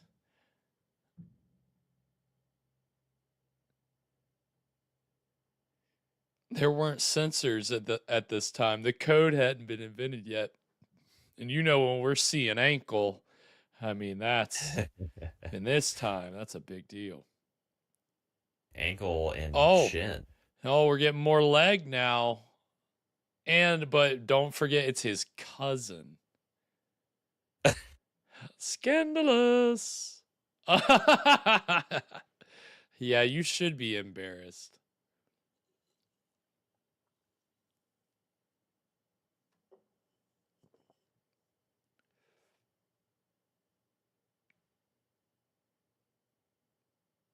Uh-oh, she's going to take her shoes off. What is she going to wear, those slippers in bed? What's the point? What's the point?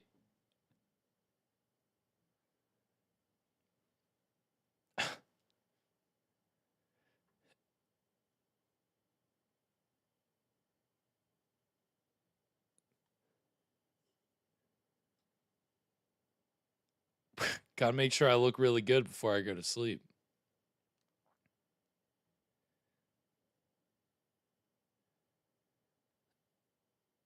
Uh-oh.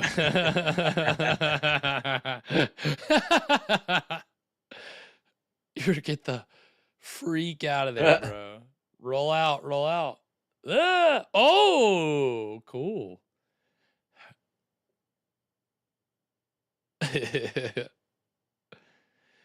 I mean, again, you know, that's kind of how they got the Lugosi Dracula eye effect, was by shining lights on him. Obviously, they had more light around his face, but I love that they're completely darkening everything with those two eye lights.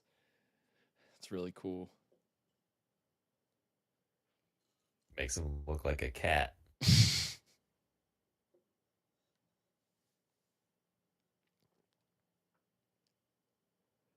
What? Oh, ha ha ha Told ha you. ha.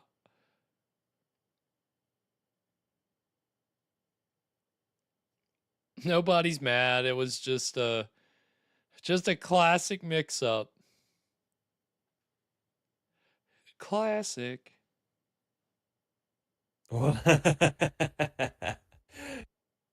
Wow, what did she say? Oh man, you know she dropped the big one. That's funny, doing that as a cursing effect. Like,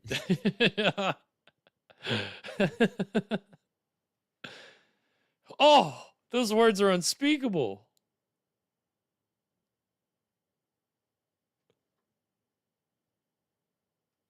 Aunt Susan curses like a sailor.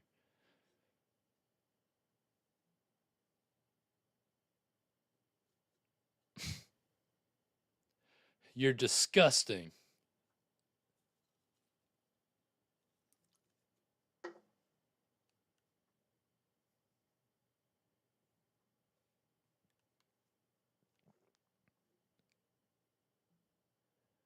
What? What? Trying to hide behind the curtain?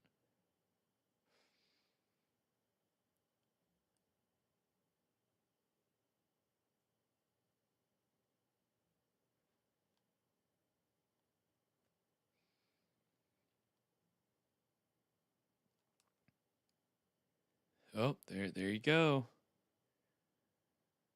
Secret door. Uh-oh, what is this now? The diamonds? Could it be? I think it is. The house just keeps changing. It's so crazy. Like, the lighting on it, and it shows different parts of the house at different times, and then lights come on, windows are it's wild. That's the thing with an old dark house movie, or the ones we've seen on this show. You don't get to see the exterior of the house as often as I would like. So I do Right, appreciate that we're seeing more of that here. It feels more like a house when you Yeah. see the house part. Right. Exactly.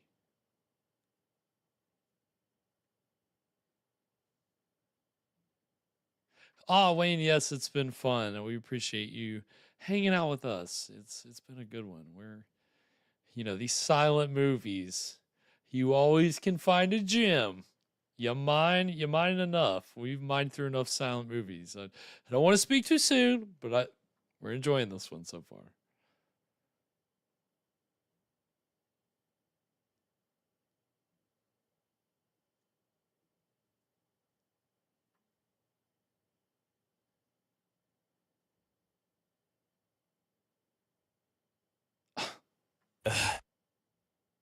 Yes, there's something right now.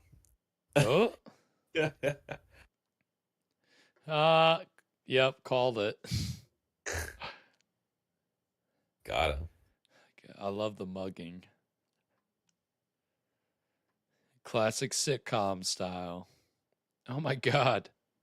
Ooh.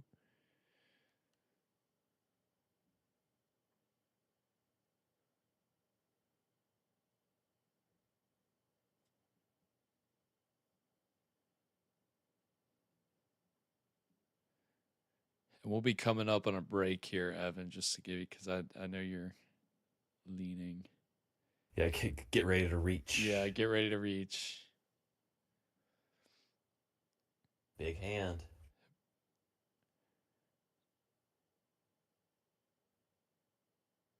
Long arms. Speaking of long arms, creepy hands. Yeah.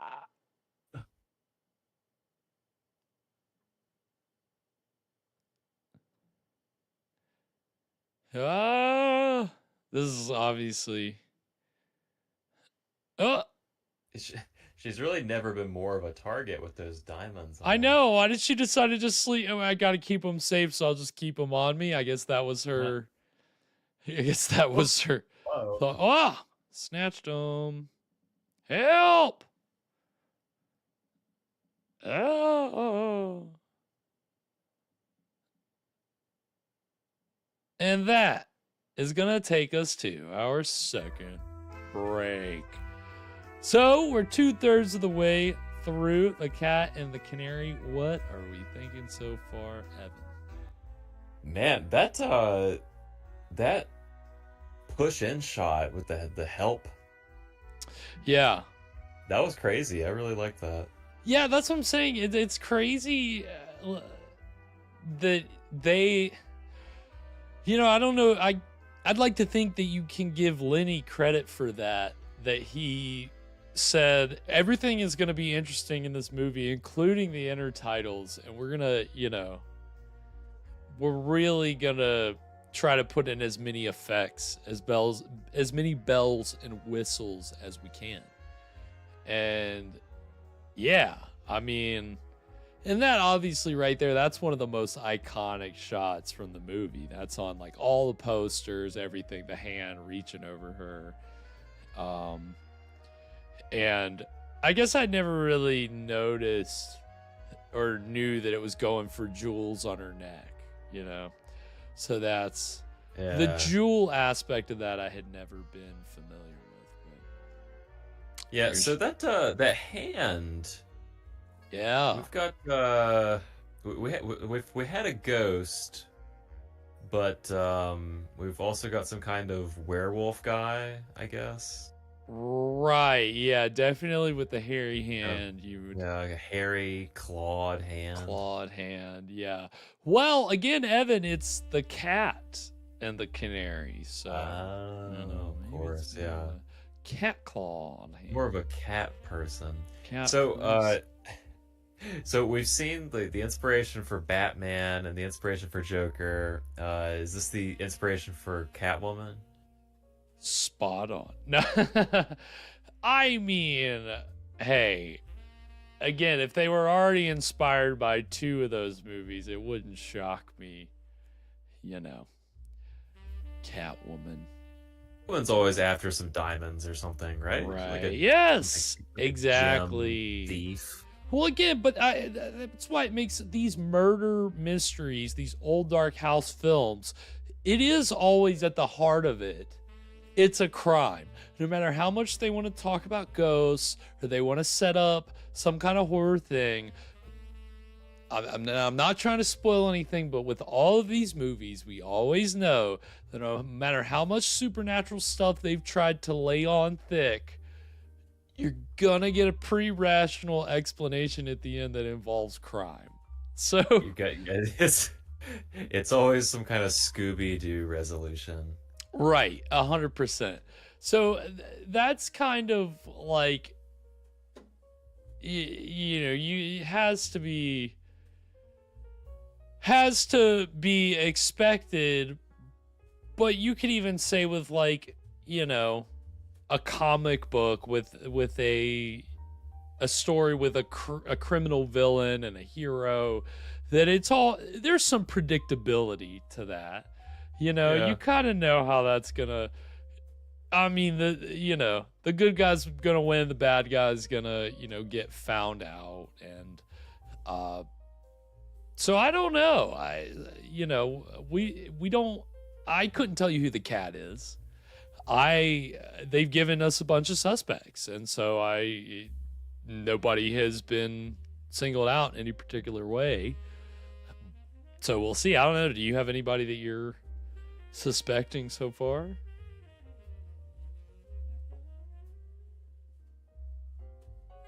Yeah, I don't know. Our lunatic hunter feels a little suspicious. Like he looks very like scarred for for him to. I mean, probably just a red herring, but you know we have seen.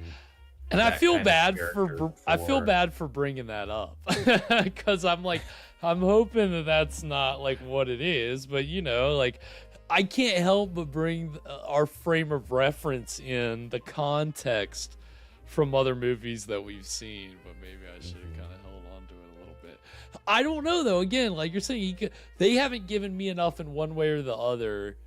He could be a red herring. I don't know. We'll see.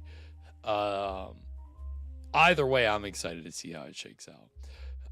But you know, again, this movie, obviously this was adapted from a play. This iteration, we can see why it's acclaimed. We can see why it's influential. Obviously, you know, we'll kind of talk about the influences later, but because, you know, of the style, I think it ended up being a big success.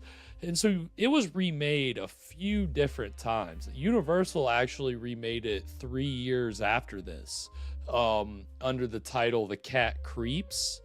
And they also, that was at a time where Universal was releasing Spanish, they were producing Spanish language versions of certain movies. So they were shooting them simultaneously. So Dracula, you know, right, exactly. So The Cat Creeps, the remake of The Cat and the Canary was the same way. And the producer of the Spanish version of The Cat Creeps was also the supervising producer of tonight's film, Paul Leni. And he went on to be a big-time talent agent. But, you know, both of those films are now lost, unfortunately. So, you know, maybe one day they'll turn up. Who knows? But those are lost. And then it was actually remade again 9 years after that, 1939, from a different studio, Paramount. You know, again under the Cat and the Canary title, with Bob Hope starring as the, you know, the male lead. And that was a big hit. And obviously they kind of retailored the whole story for Bob Hope to be his kind of snarky self.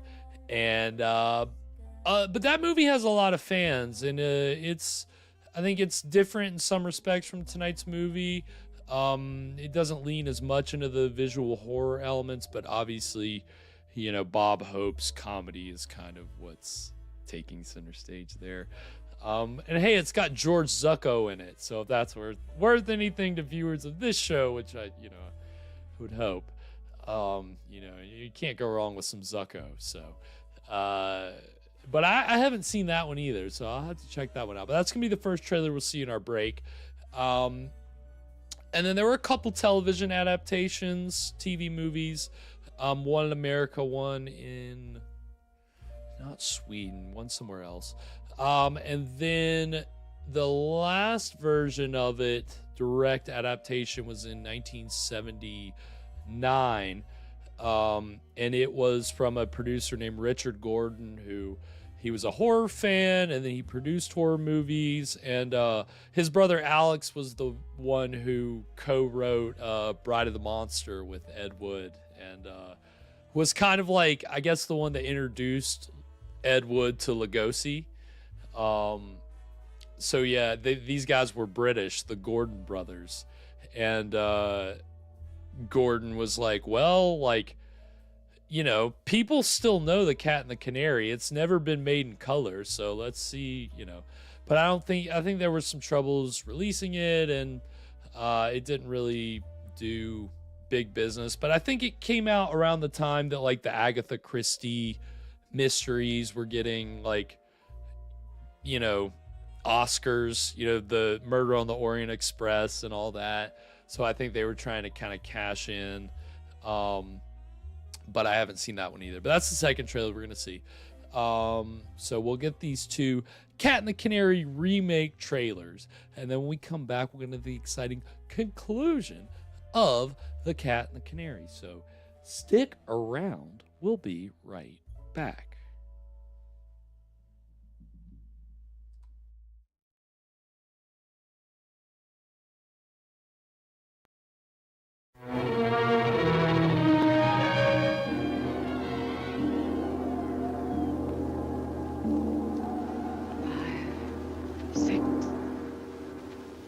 Has come again. Nothing can stop it.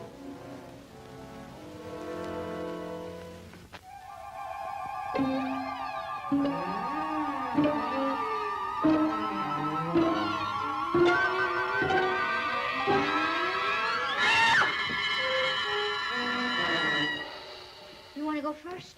Yeah. No, certainly not. Ladies always go first. Oh, thanks. Watch that step. Watch it.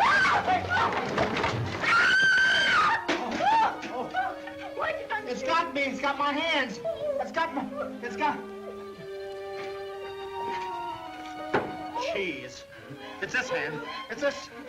Oh. Hurry up. I feel like a mouse. Get me out of this.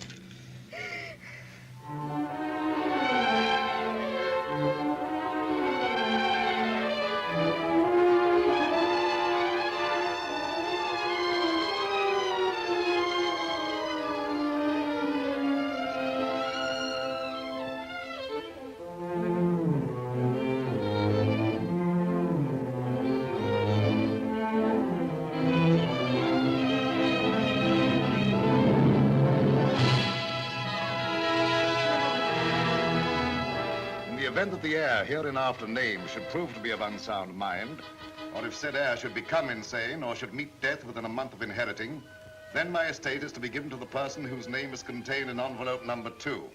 Well, that will is practically an invitation to commit murder. I remember a situation almost like this in an old play called The Fatal Hour, or She Should Have Known Better. At the end of the second act, the leading man takes the heroine in his arms and he kisses her. And then, filled with new courage, he starts out after the villain. And, of course, comes back in the third act. Oh, sure. No. As a matter of fact, in the third act, he's found dead in a bathtub. Why, there's nothing. Hey, wait a minute. This is loose. Hey, what's this? Listen, baby, don't be surprised if we discover an old skeleton in here. Well?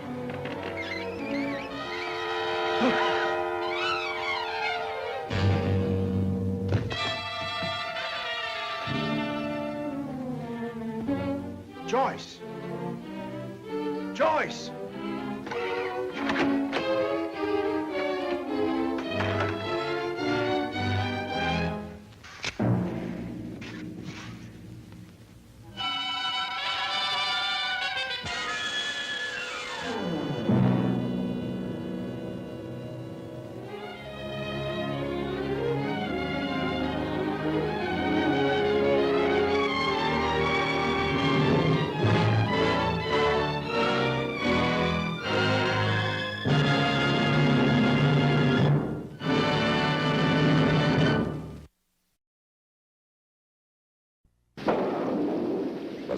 And stormy night, and all through the house, not a creature was stirring, except a homicidal maniac.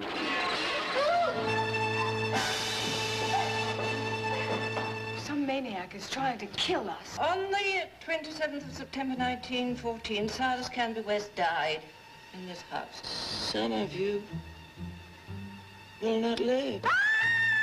I think it would turn into this kind of evening. The Cat and the Canary, one of the world's most entertaining comedy thrillers. 9 frightened people trapped in the bizarre house of Silas West, where every room held a new kind of terror. Starring Honor Blackman as Susan, the big game hunter, one of the world's most efficient killers. And then he takes his victim and very, very slowly tears the flesh off them. Michael Callan as Paul, the musician, who got a little too close to the truth. Edward Fox as Hendrix, the uninvited guest. Everybody lie down. Don't anybody move. Wendy Heller as Crosby, the family lawyer, who learned one secret too many. Olivia Hussey as Cecily, the companion. I just had dinner with a man who's been dead 20 years. I'm in a house in the middle of nowhere without a telephone. There's a hurricane blowing, and now creepy Mrs. Pleasant thinks there are ghosts in the house. Beatrix Lehman as Mrs. Pleasant. Now, I've asked Mrs. Pleasant, whose devotion spanned time and space. who promised me she wouldn't die, as I've been foolish enough to do. Carol Linley as Annabelle, the fashion designer, who discovered that fortunes can be overpriced and that it was always open season on heiresses. Daniel Massey as Harry, the doctor with the uncontrollable temper. Peter McHenry as Charlie Wilder, the war hero turned stunt flyer.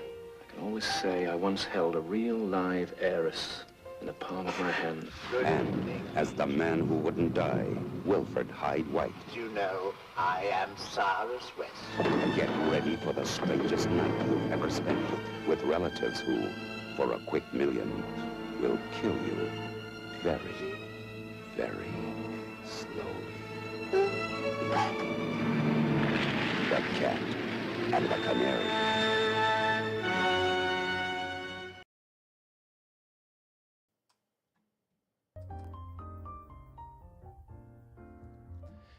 And we are back. So that was the trailers for Cat and the Canary 39 and Cat and the Canary 79.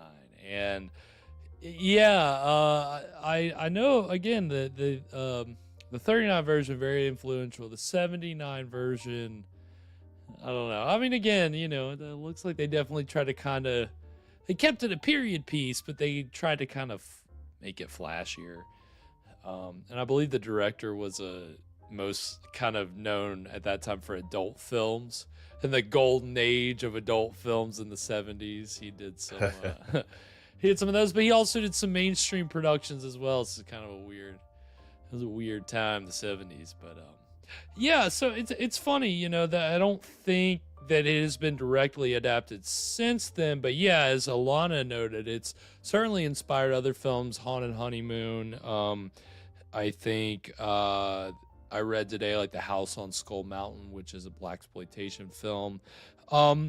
There's a fair amount of movies that take, you know, I mean, again, the plot elements are kind of ubiquitous to the old dark house subgenre, but you can even see visually how this is influential. And even a movie like The Old Dark House, which was released 5 years after this, I read today, I haven't noted directly, but apparently, you know, James Whale takes direct shots from tonight's movie and uses them in The Old Dark House, and, you know, was quoted as saying he was influenced by this film. And apparently even Alfred Hitchcock was influenced by this film for Psycho, because, you know, Hitchcock like started his career in Germany and like worked you know, kind of around the Expressionists. I don't know if he worked on any Expressionist productions, but, you know, he had jobs like breaking down sets, like all this stuff. So he was a big admirer of you know, the filmmakers that came out of that era. And so it definitely wouldn't shock me that he was inspired by what Paul Leni's doing here, because he's doing a lot. But yeah, it's been enjoyable. You can see why this is considered an important old dark house film. So yeah, absolutely. It's been a great ride so far, and you know, we've got more of a budget here, so I've really been wondering this whole time. You know, I kind of feel like this ending could go anywhere. Oh, it could. That's what I'm saying. They're not going in one too obvious a direction. They're not, you know, it's all very, they've got me hooked, and I don't know where it's gonna go, and I'm riveted. I'm ready to go. So yeah, anything else before we get into it, Evan? Any final suspects, any final thoughts?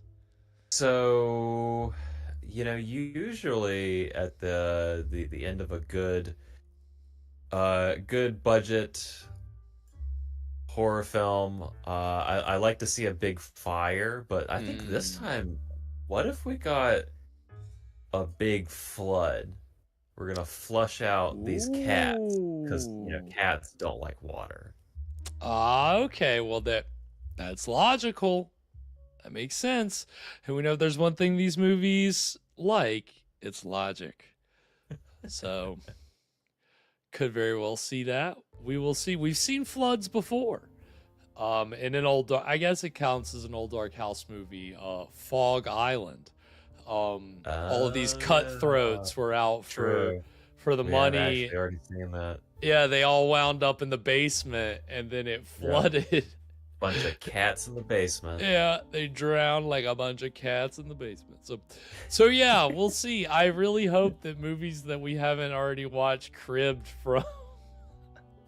It could totally be possible. I'm not gonna let that just slide by. They drowned like cats in the basement. We're gonna keep that going. There you go. That's yeah. That's fish in a barrel, like cats in a basement. Like cats in a basement. This dog of mine had been smelling ape for days. Oh, you gotta love it. We got a lot of good cats and dogs phrases out of these movies. But on that note, I think we're gonna go ahead and Evan, if you got it queued up. Yeah, I got one more big reach in me. One more. Reach out your big claws, your big clawed armed over there. And if you're ready, then without further ado, we'll go ahead and get into the exciting conclusion of The Cat and the Canary right now.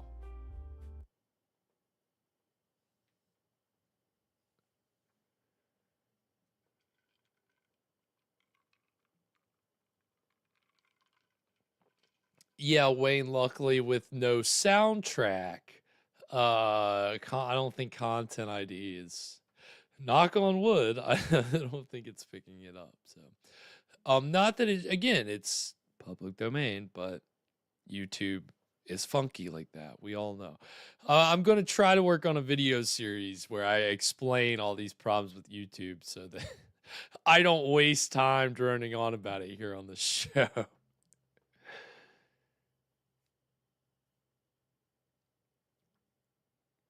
Nice.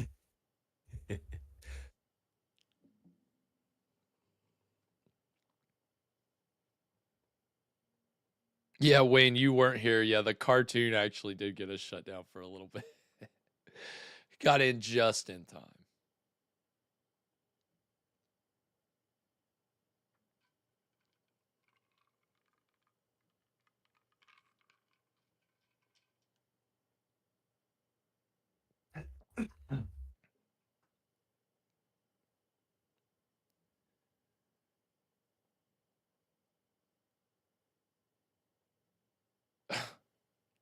You're good. I'm good. We're all good.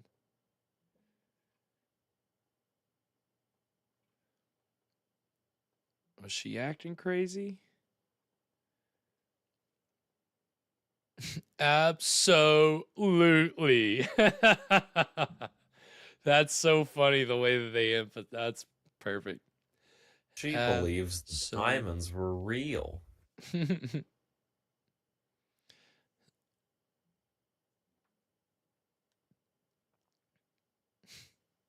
Just tear those things down, man. There you go.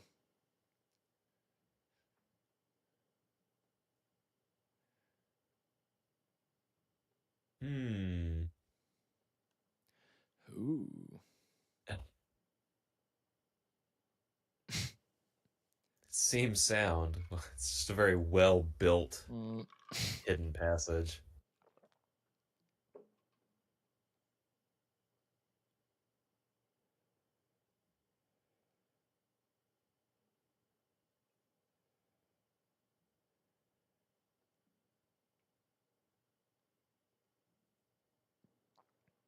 Yeah, Wayne, the one movie we watched is actually from a Charles Band Company, End of the World.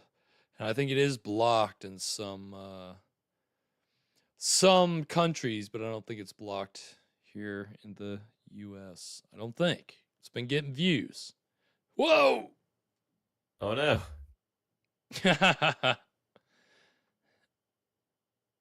Nice. Give everybody their moment to bug their eyes out.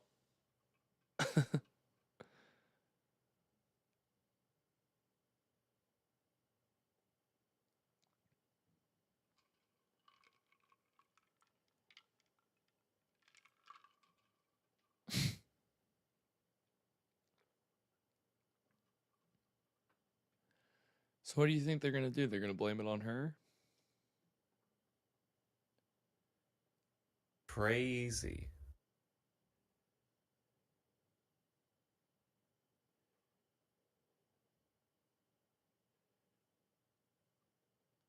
Yep, put her on the couch. It's a fainting couch. It is a fainting couch if I've ever seen one. It's a reviving couch.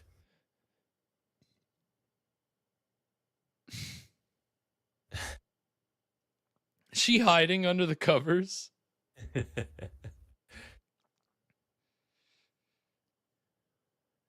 Yep.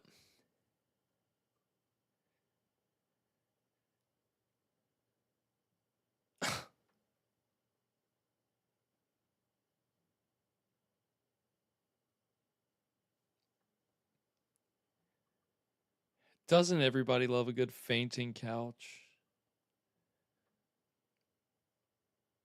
I mean, that does look like a, even with the sheet on it, it looks like a comfy, very stout, well-made couch.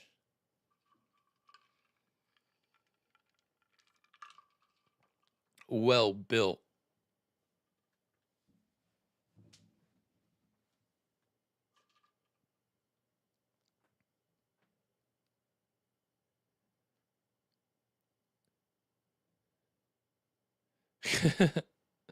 Let's all go. We can all fit in the jalopy, right? Whoa.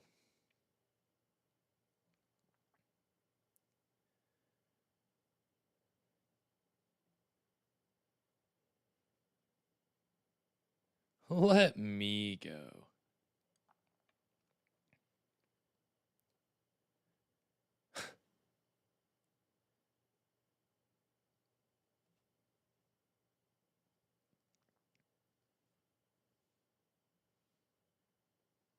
She ain't going to the police.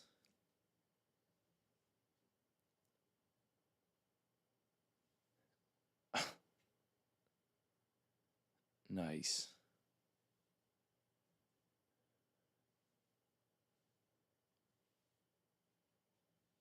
Yeah, Wayne, not a good place to drop your fainting couch.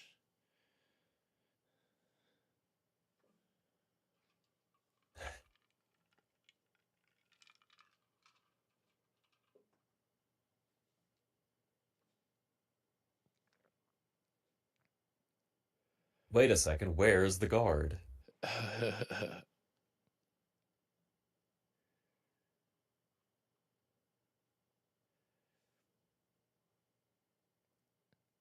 Oh, yeah. I'm just waiting for something to pop off in this corridor, man. We got a Scooby-Doo thing kind of going on. People peeking out one door, coming out the other end.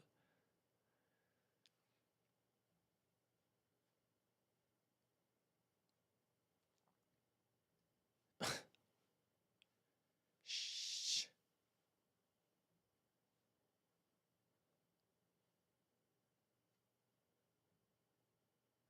Oh, he's got an idea. I've got a plan, gang. All right, let's split up. We've got to search this house from top to bottom.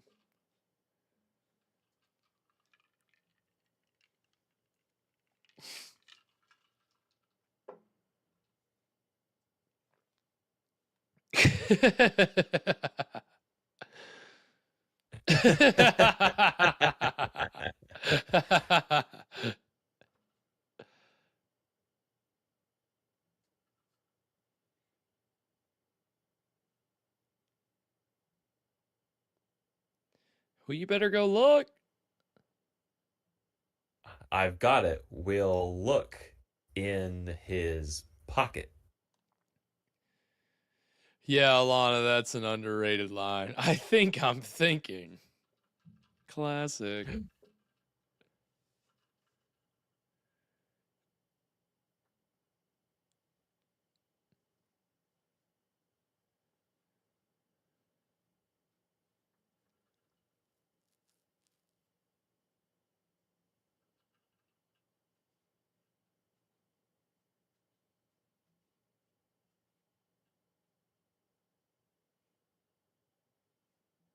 Ooh.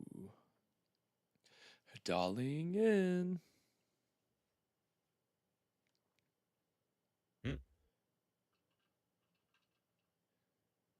What? Oh, he's gone. Was that his butt? Is that a print on the floor? That's what it looks like. God. Mamie Pleasant has done a terrible job keeping this place clean, huh? That body just decomposed extremely quickly. I mean, I guess if you don't have a boss around, you don't have to do your job. You just hang out. Nobody So. to keep you accountable.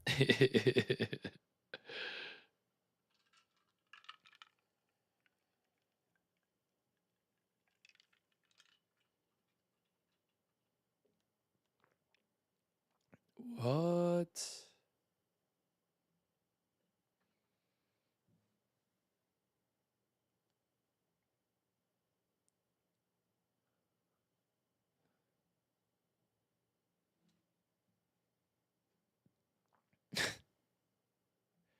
Oh, who be this?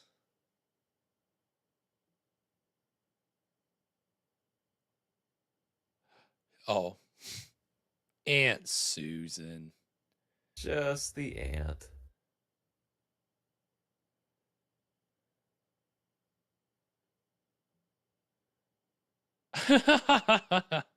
Nice. Security camera shot of Aunt Susan running down the hallway. Come on. Susan! Susan! Yeah, there it is. Ah! Running down the hallway like maniacs. Oh, I love that. I mean, these are big sets. Again, like, you know, gave Charles D. Hall something to cut his teeth on. You see how you get the big castle sets in Frankenstein, honestly. What? Crescent? What is that? Is it a milk truck? The milkman?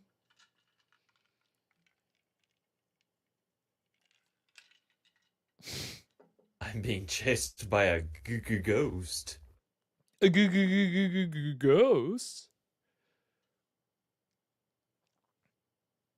Whoa! That poor horse. Yeah, sheesh. He got a little bit of stage fright. Oh.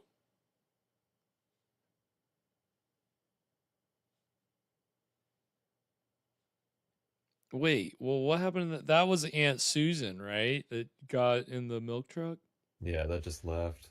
What happened to her daughter?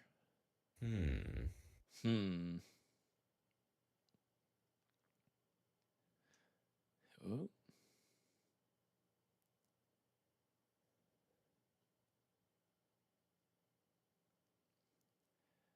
No, Wayne, I have not. I think it may be public domain.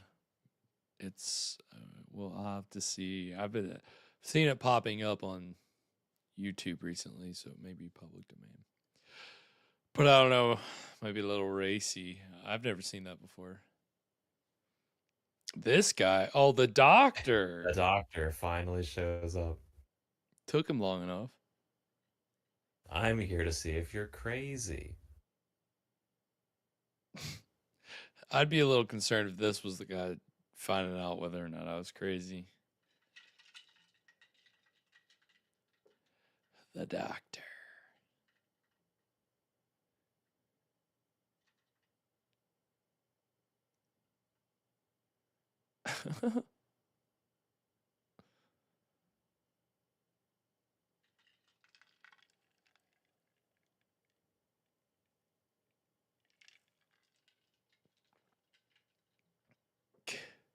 Jesus.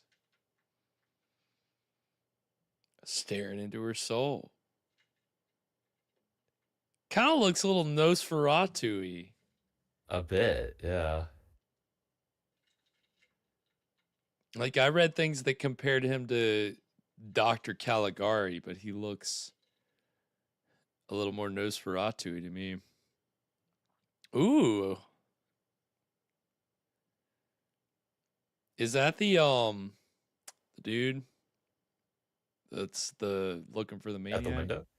Yeah.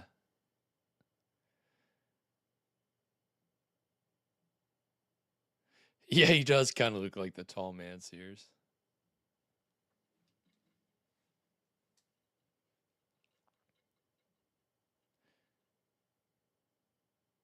But I'm not crazy.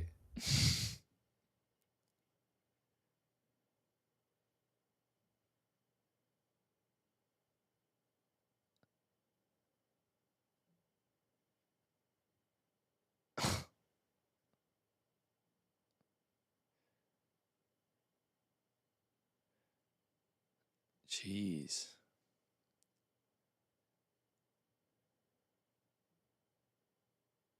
Oh, he's taking her pulse.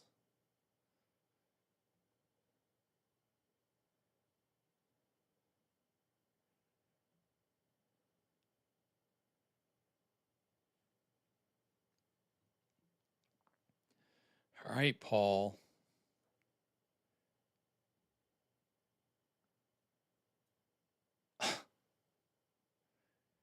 Why does this guy has like no chin?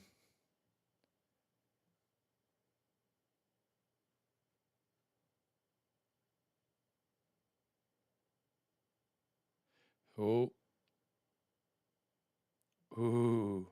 Ooh. Oh, no, stop.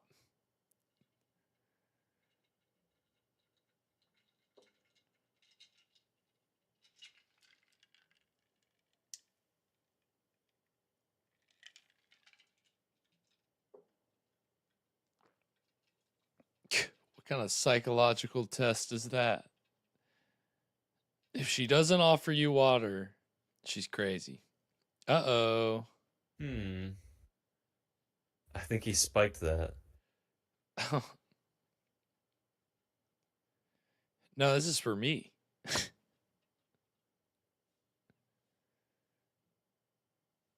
Oh, no. Drink He's up. giving it to her. Yikes.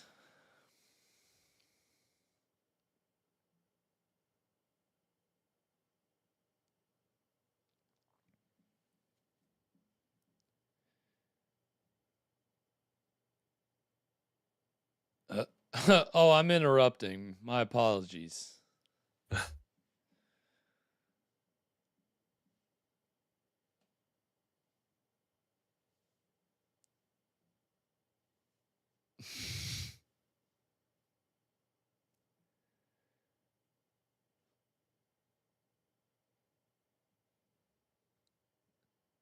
Uh-oh, what?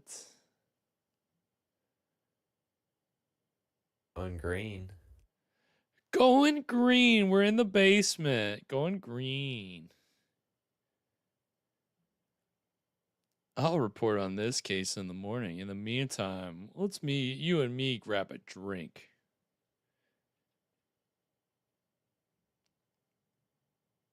What's his game? Uh-oh. Coming in through the window?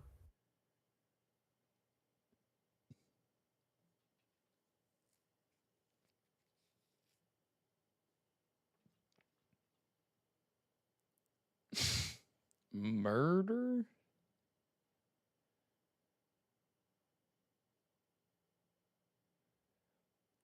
What? Bye. Yeah, what? Just comes in through the window and says, okay, see ya. Uh-oh, who is this? The cat? Oh. Whoa. Ah! Nice. I like the eye.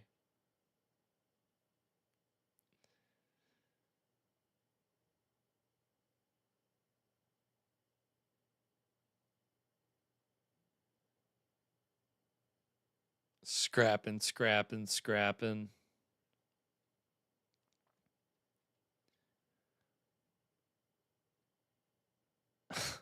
Milkman looks like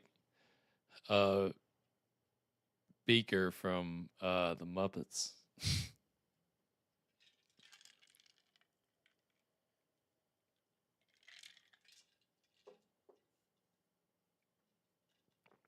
Uh-oh, Paul is just gonna leave him. Not worth his time. Not worth scratching out. Why are we going back to them? I don't understand. They are far away from there. Whoa.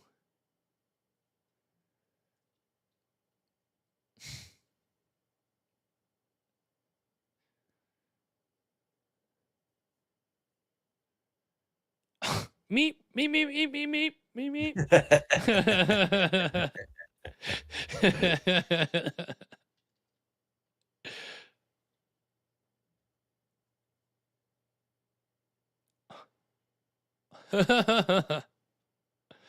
Got him.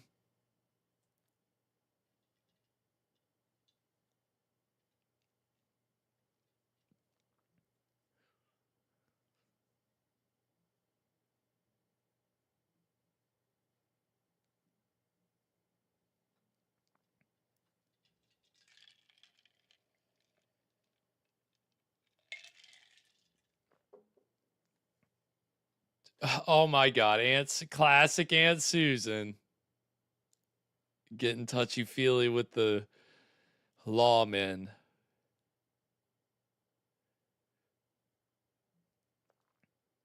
Oh. Uh-oh.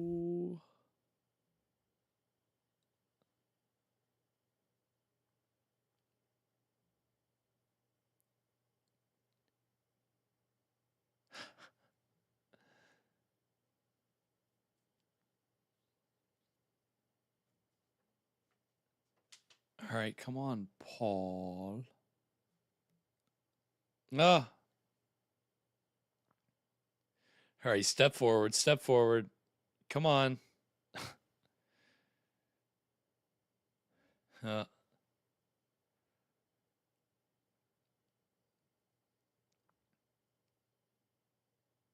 Oh, he's so short. Nice.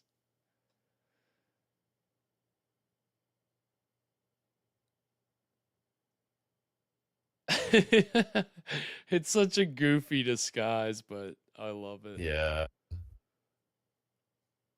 The teeth, they look more like they're like tusks. Yeah. Than Guess cats' they're teeth. supposed to be cat fangs.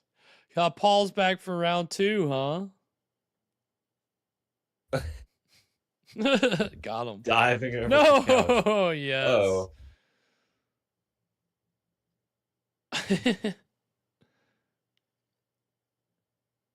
Diving all over the drawing room.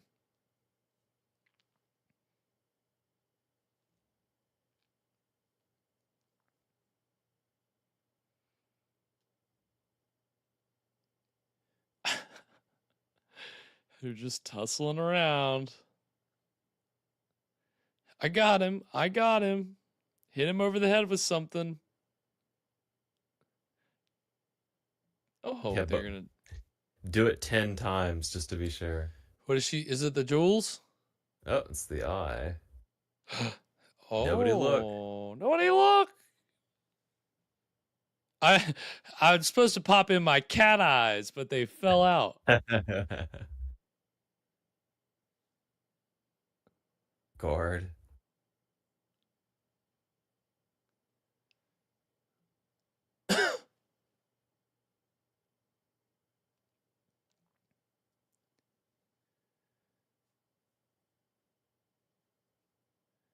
He's a little toxy.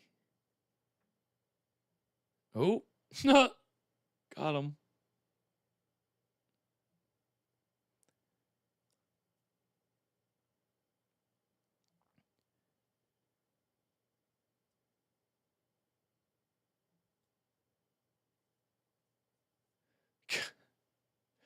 Everybody back down there. The Keystone Cops are in the house. Look out.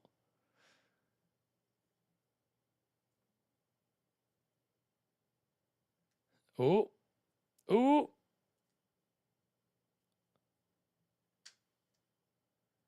Yeah, there's your man.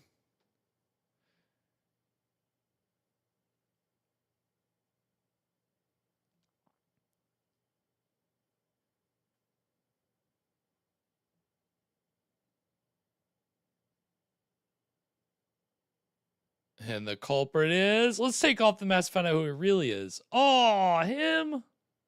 That guy?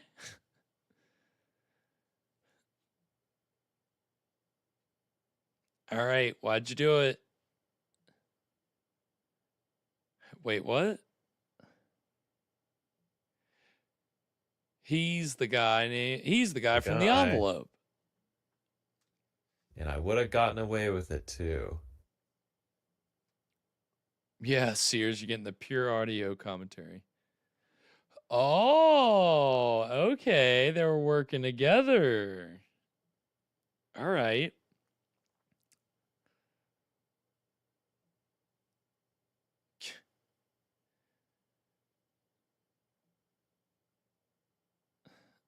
Frisk him.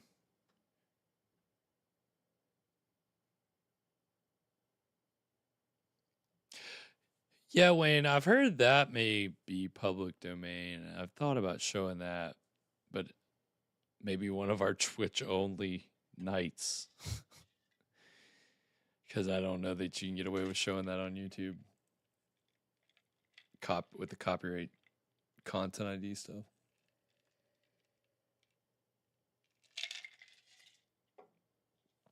Wow, so it was that cousin and the guard in cahoots. Okay.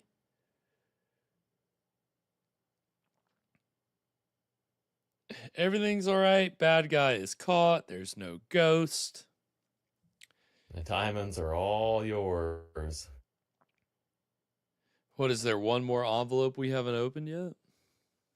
Why don't you open that last envelope? See what's inside.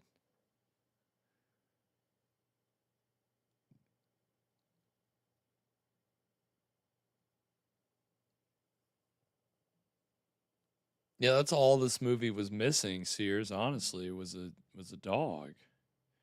Oh, what? What's happening? Somebody's in that chair.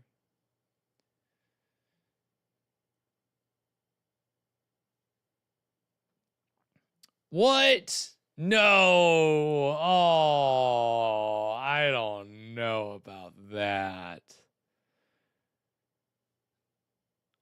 Oh, what? She's good now? She's not suspicious anymore? What are they doing?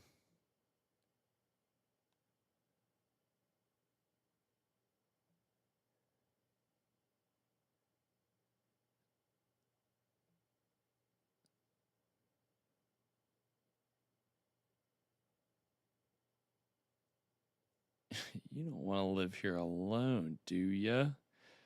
Turns out I just got evicted from my place and I need somewhere to crash. Wow, that's it, Finny. That's it. Well, a good cast is worth repeating, isn't it? Ira Lazar is the name of the creepy doctor who popped up at the end there. Which, another red herring. Dr. Lazar. Ira Lazar. It sounds like a 80s record producer.